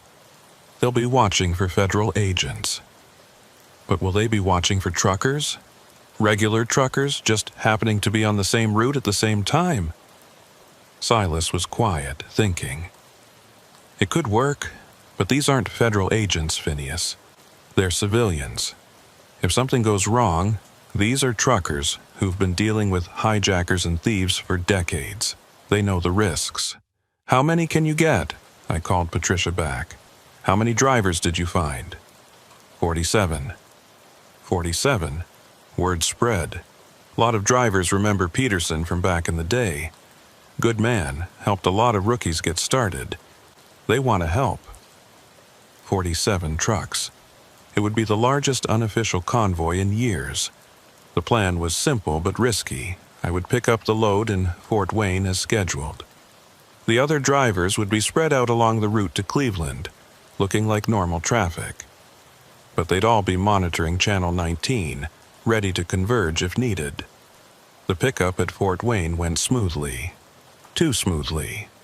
The warehouse workers loaded a sealed trailer, paperwork all in order. The weight felt right for medical equipment, but I knew there was something else in there. Something they wanted me to deliver. I pulled out onto I-69, heading north toward I-80. It was 8:47 p.m., full dark, light traffic. Perfect conditions for a hijacking. The first sign of trouble came at mile marker 142. A car pulled alongside, matching my speed. I could see the passenger looking up at me, cell phone in hand. Spotters confirming I was en route. "Midwest Thunder to convoy," I said into the CB. "Spotter vehicle, white sedan, marker 142. Gray Ghost copies. I'm 10 miles ahead.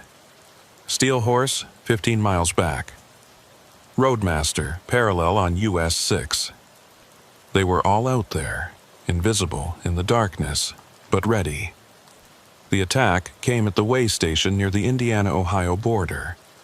It had been closed for maintenance, or so the sign said, but as I approached, portable lights blazed to life, and vehicles blocked both the highway and the shoulders. I had no choice but to pull in. 6 men, all armed, all professional. The leader was the same one I'd seen at the warehouse.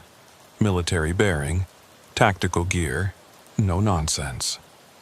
"Mr. Phineas," he said, as I rolled down my window, "please step out of the vehicle." "Where's Peterson?" "Safe. He'll be released once you complete your delivery." "How do I know he's alive?" The man held up a phone, showed me a video. Peterson, tied up but apparently unharmed, timestamp from an hour ago. "Now, step out. We need to have a conversation." I climbed down, aware of the guns pointed at me. The leader walked me to the back of the trailer. "Do you know what you're hauling?" "Medical equipment, according to the paperwork." He smiled. "Open it." I broke the seal, opened the doors. The trailer was full of medical equipment as promised, but in the center was something else. A large metal container, locked and sealed. "That container holds something very special," the leader said. "You're going to deliver it to Cleveland as planned. You're going to drop the trailer at the designated location, and then you're going to forget this ever happened. Or Peterson dies, and then we come for everyone you care about. Your dispatcher who betrayed us, yes, we know about Sophronia. Your federal friend Silas, every trucker who helped you at the warehouse." He handed me a phone. "This stays with you. We'll be tracking it, listening. Any deviation from the route, any communication with anyone, and Peterson dies. And after I deliver, you go back to hauling furniture. We disappear. Everyone lives." It was a lie, of course. They'd kill Peterson, kill me, kill anyone who could identify them. But I nodded, took the phone, and got back in my truck. As I pulled out of the way station, I noticed they were following. 2 cars, keeping pace. They thought they had me isolated, controlled. They didn't know about the 47 trucks converging on my location. I picked up my CB, switched to channel 19. The phone they'd given me would monitor cell calls, maybe even standard radio, but CB radio was analog, old technology they might not think to check. Breaker," I said. "This is Midwest Thunder. The package is loaded, and I've got unwanted company, 2 escort vehicles, armed personnel. They have Peterson."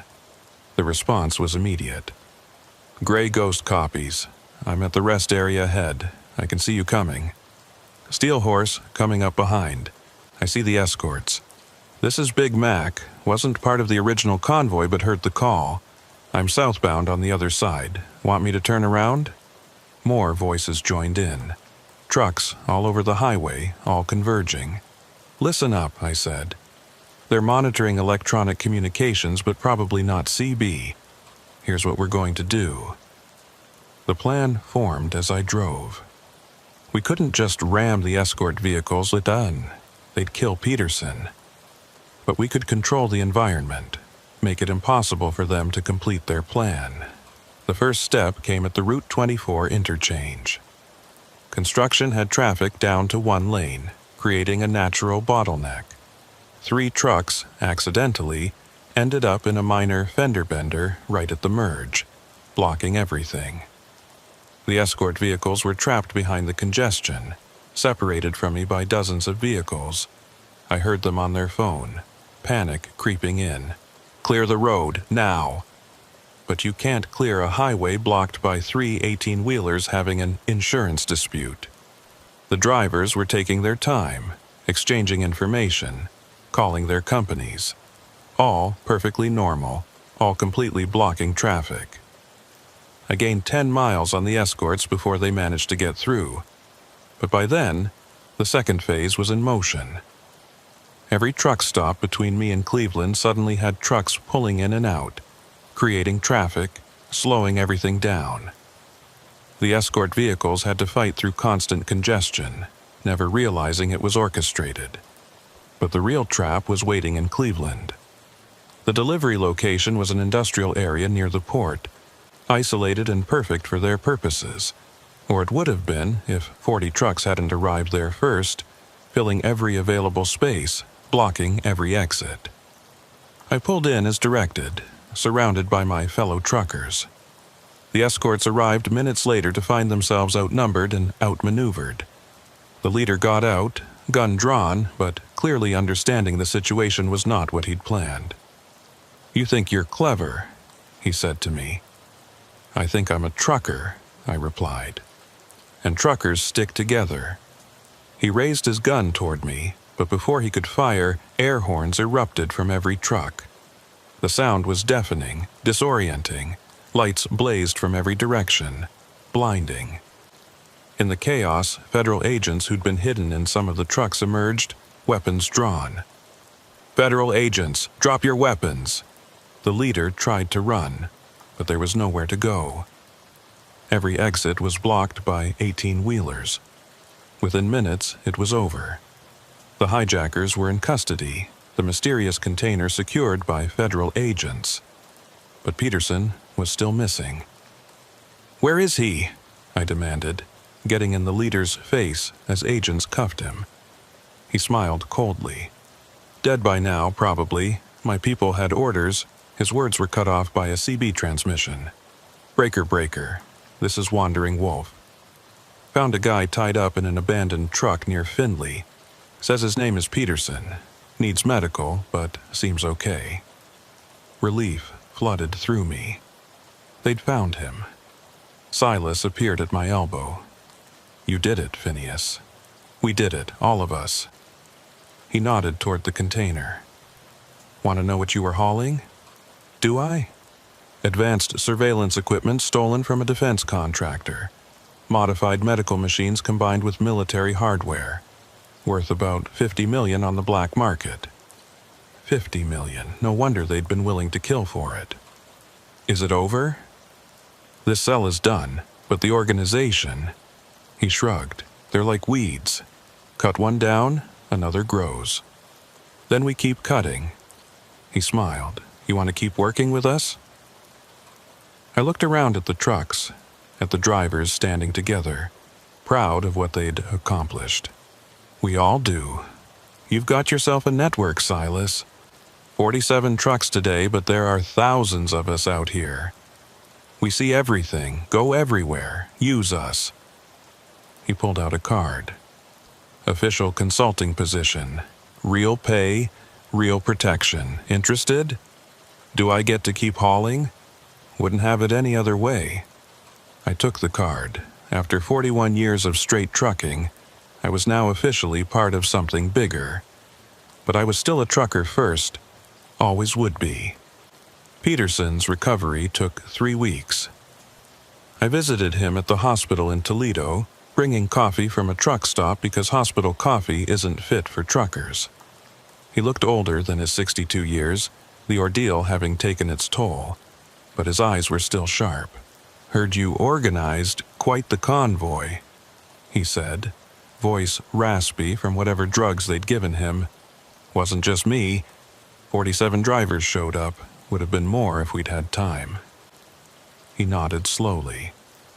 "They kept me in a shipping container, moved me 3 times. I tried to keep track of where, but the drugs..." He trailed off, frustrated. "Don't worry about it. You're alive. That's what matters. Phineas, I heard things while I was captive. They thought I was unconscious, but the drugs were wearing off. This isn't over." I leaned closer. "What did you hear?" "They mentioned something called the Northern Route. Said even if the Cleveland operation failed, the Northern Route was still active. Through Michigan into Canada." Canada. International borders meant federal jurisdiction got complicated. "Did they say what they're moving?" "Not medical equipment. Something about special cargo from overseas, coming through the ports, then trucked across the border. They said it was worth more than everything else combined." I called Silas as soon as I left the hospital. "Northern route through Michigan into Canada," I said without preamble. Peterson heard them talking about it. "We've been monitoring border crossings, but there are hundreds of trucks every day, without specifics. Then we get specific. Let me work my network." Over the next few days, I reached out to every driver I knew who ran routes into Canada. The border-crossing truckers were a tight community. They dealt with customs, regulations, and delays that domestic drivers never faced. If something unusual was happening, they'd know. The first break came from a driver named Quebec Pete, despite being from Minnesota.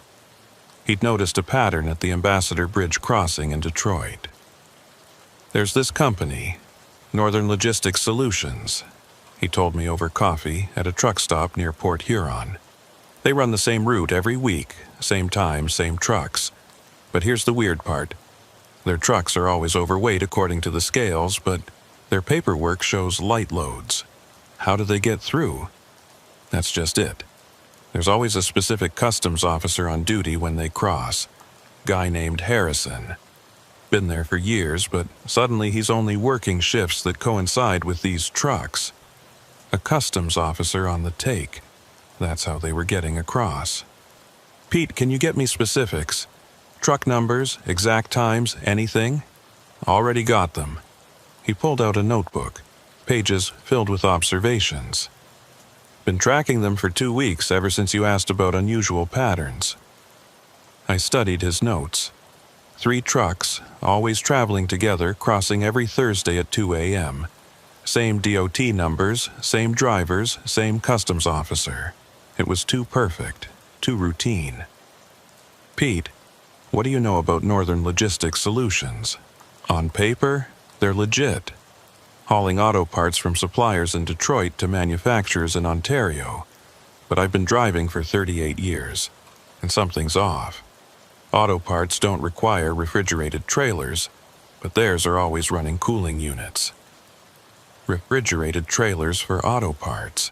That made no sense unless they're hauling something that needs temperature control.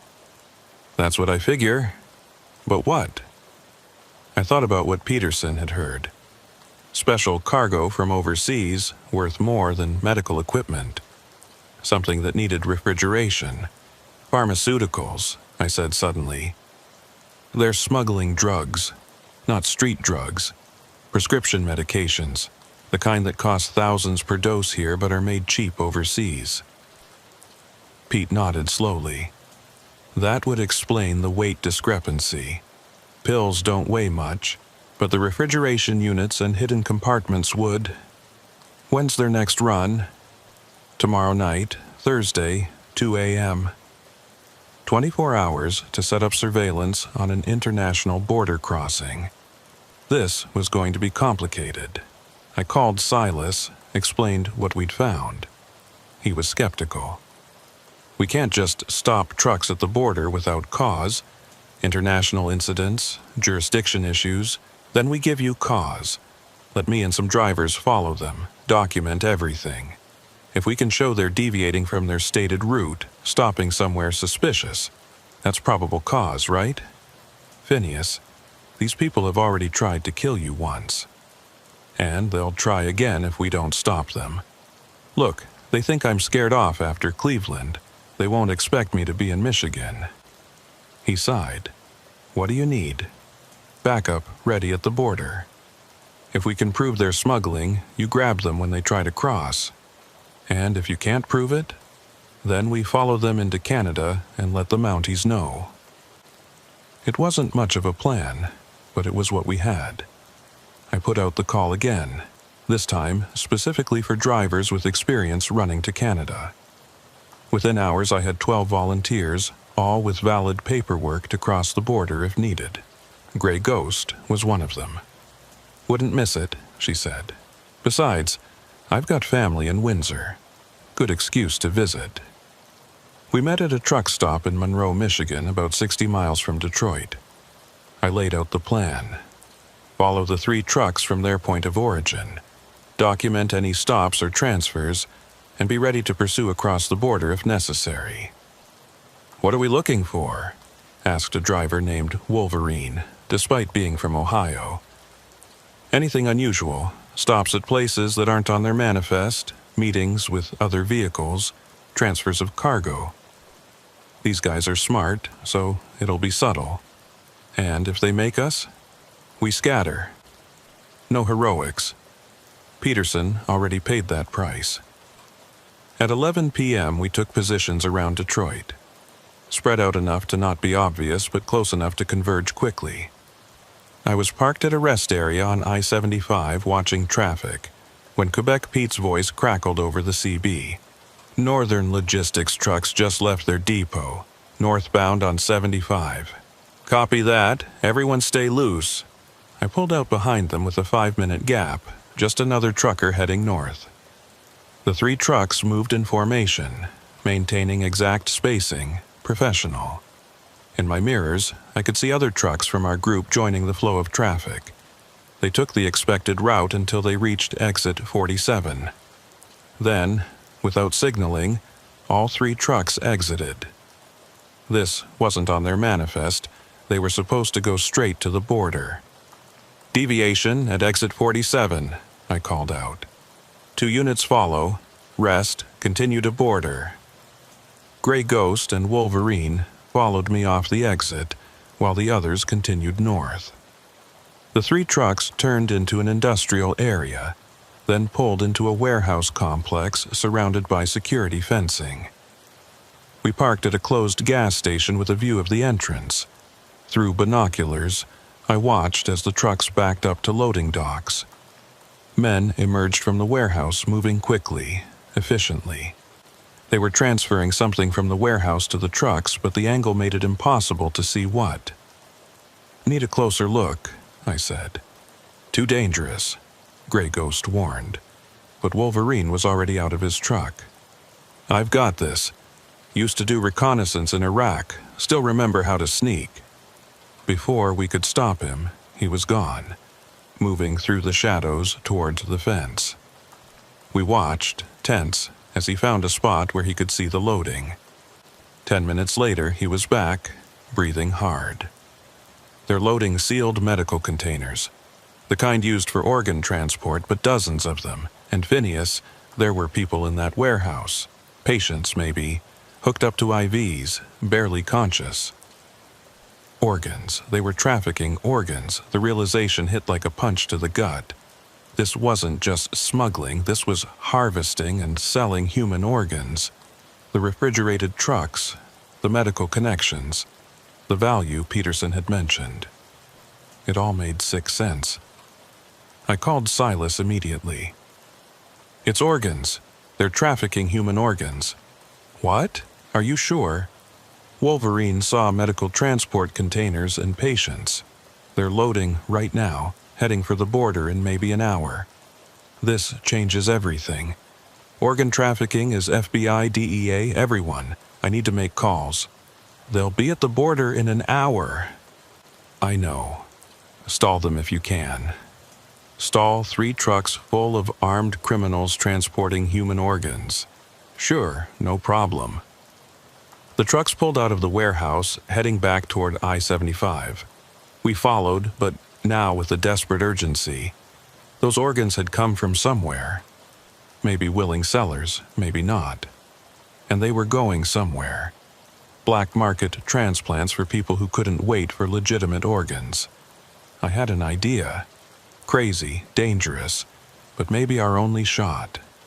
All units converge on I-75 northbound at mile marker 31. We're going to create a situation. "What kind of situation?" Gray Ghost asked. "The kind that makes them unable to reach the border on time. Organs have a shelf life.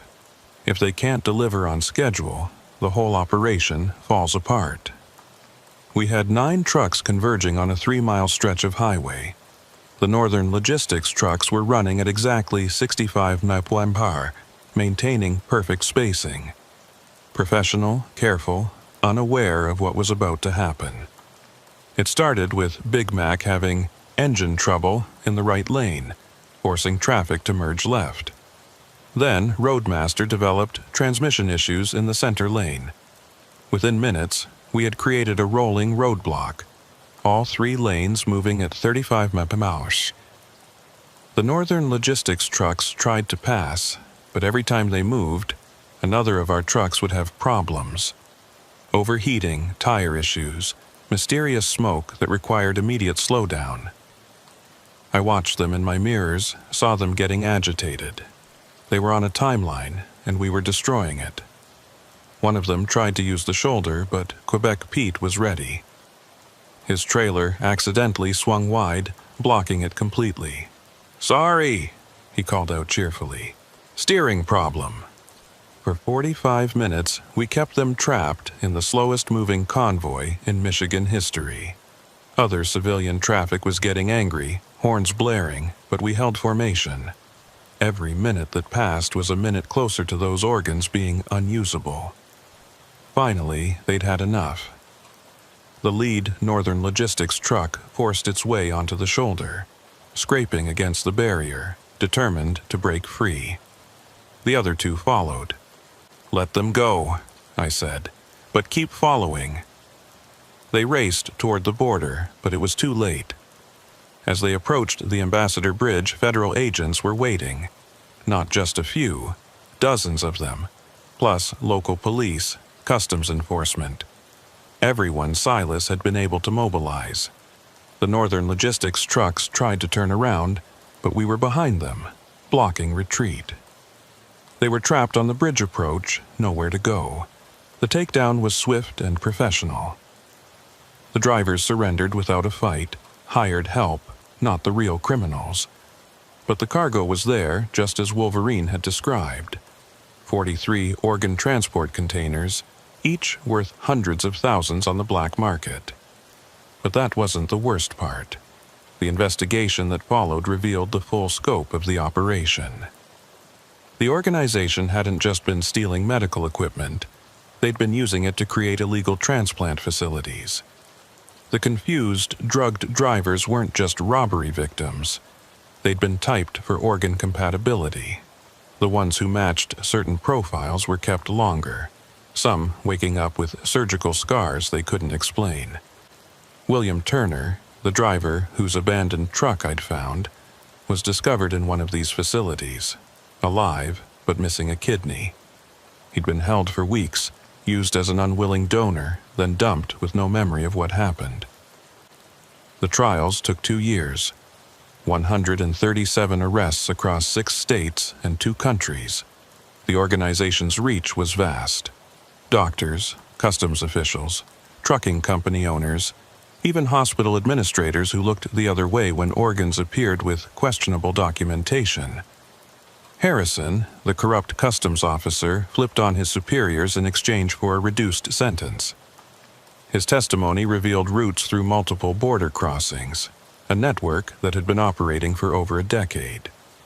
But the real heroes were the truckers, 47 at the Cleveland warehouse, 12 at the border, countless others who'd reported suspicious activity once they knew what to look for. The FBI officially recognized our contribution, though most drivers didn't care about recognition. We'd done what needed doing. Peterson recovered fully, minus 1 kidney he didn't remember losing. He retired after that, said 40 years on the road was enough. But he still comes to the truck stops, still talks to drivers, warning them about things that seem too good to be true. Sophronia never surfaced again. I hope she found peace somewhere, her and her daughter. She'd been a victim too, forced to choose between her child and her conscience. I don't judge her for the choice she made. Quebec Pete became something of a legend among border-crossing truckers. His detailed notes had broken the case wide open. The FBI hired him as a consultant, teaching agents what to look for at border crossings. Gray Ghost, Wolverine, Roadmaster, and the others formed an informal network, watching for patterns, reporting suspicious activity. We called ourselves the Highway Watch, and while it was never official, federal agents knew they could count on us. As for me, I kept hauling. Furniture mostly, though now every load felt different, knowing what could be hidden in any trailer. Silas kept in touch, occasionally asking me to take specific routes, watch certain trucks, be in particular places at particular times. I was at a truck stop near Fort Wayne, the same one where this all started, when a young driver approached me. Fresh-faced, maybe 25, excited about his new career. You're Phineas, aren't you? Midwest Thunder? I nodded. I heard about what you did. The warehouse, the border, all of it. Is it true? Parts of it. How did you know? How did you spot what everyone else missed? I thought about it. About 41 years of watching patterns, noticing discrepancies, trusting instincts. The road teaches you, if you pay attention. Every mile has a lesson, every stop has a story. Most are boring, routine, but sometimes you see something that doesn't fit. A truck where it shouldn't be, a driver acting wrong, cargo that doesn't make sense. And then what? Then you have a choice. Look away, mind your business, stay safe. Or look closer, ask questions, maybe save lives. He nodded eagerly. I want to help, want to be part of the highway watch. I studied him, eager, naive, but sincere. First, learn to drive. Really drive, not just move the truck. Learn the roads, the patterns, the rhythm of the industry. Learn which truck stops are safe, which aren't. Learn to read other drivers. Know who belongs and who doesn't. How long does that take? I've been at it 41 years and I'm still learning. He looked disappointed, so I added, but you can start watching now. Keep your eyes open. Trust your instincts. And if you see something that doesn't feel right, tell someone. Could be nothing. Could be everything. He thanked me and headed back to his truck, walking with a new purpose. Another set of eyes on the road, another driver who might spot what others miss. My phone buzzed. Silas. Got something you might be interested in. Shipment of medical equipment, Chicago to Detroit. All legitimate, but the FBI wants eyes on it just in case. When? Tomorrow night. I'll take it. Because that's what I do now. Haul freight like always, but also watch, protect, investigate when needed. After 41 years of simple trucking, I'd become something more. Part driver, part guardian, part of a network that stretches across every highway in America. The organization we'd fought was broken, but others would take its place. They always do. The interstates are arteries carrying the lifeblood of commerce, and there will always be parasites trying to feed off that flow. But now they know we're watching. Every truck stop, every way station, every mile of highway has drivers who know what to look for. I pulled out of Fort Wayne as the sun set, heading for Chicago. The road stretched ahead, familiar yet always changing. In my mirrors, I could see other trucks, other drivers, each with their own loads, their own destinations. But we were connected now, part of something larger. The CB crackled to life. Breaker, breaker, this is Steel Horse. Midwest Thunder, you out there? 10-4, Steel Horse, rolling westbound. Got a driver here, says he saw something suspicious at the rest area near mile marker 89. 3 trucks, all identical, all with refrigeration units running, but manifested as dry goods. Here we go again. I'm 20 minutes out. Tell him to document everything but stay safe. Copy that. Highway Watch is on it. Highway Watch. It had started as a joke, a name Grey Ghost came up with over coffee. But it had become real, a network of thousands of drivers, all watching, all protecting the roads we called home. My phone rang. Peterson. Phineas, you see the news? They just arrested 6 more people connected to the organ ring. Doctors in Cleveland who were buying the organs. Good. Hope they rot. Yeah. Hey, I wanted to thank you again for everything. You'd have done the same. Maybe, but you did it. You saw that abandoned truck and stopped. Most would have kept driving. Couldn't leave it alone. Never been good at minding my own business. He laughed. Thank God for that. We talked for a few more minutes, then I signed off. The suspicious trucks Steel Horse had mentioned were coming up. Time to go to work. As I approached mile marker 89, I saw them. 3 identical white trucks, unmarked, refrigeration units humming. Could be legitimate. Probably were. But maybe not. I took photos, noted the DOT numbers, documented everything. Then I called it into Silas just to be safe. He'd run the numbers, check the manifests, verify everything was legal. 9 times out of 10, it was nothing. But that 10th time could be another organ ring, another theft operation, another conspiracy that threatened innocent drivers and their cargo. The white trucks took the next exit, heading toward a distribution center I knew was legitimate. Just regular trucks after all. But I'd keep watching, keep checking, keep protecting the roads, because that's what truckers do. We haul the loads that keep America running. We drive through nights and storms and traffic that would break most people. We spend weeks away from home, living in spaces smaller than most bathrooms, all to make sure stores have stock and hospitals have supplies, but we also watch out for each other. We protect the innocent. We stop the criminals who try to use our industry for evil. We are the thin line of chrome and steel that keeps the highways safe. My CB crackled again. Another driver, another suspicious sighting, another possible threat to investigate. I smiled, pushed harder on the accelerator. After 41 years, I'd finally found my true calling. Not just hauling freight, but protecting those who haul it. The road stretched on into the darkness, and I followed it gladly. There would always be another load to deliver, another mile to drive, another threat to stop. And I'd be there for all of it, along with thousands of other drivers, watching, protecting, keeping the highways safe. Because we are the Highway Watch, and we never stop rolling.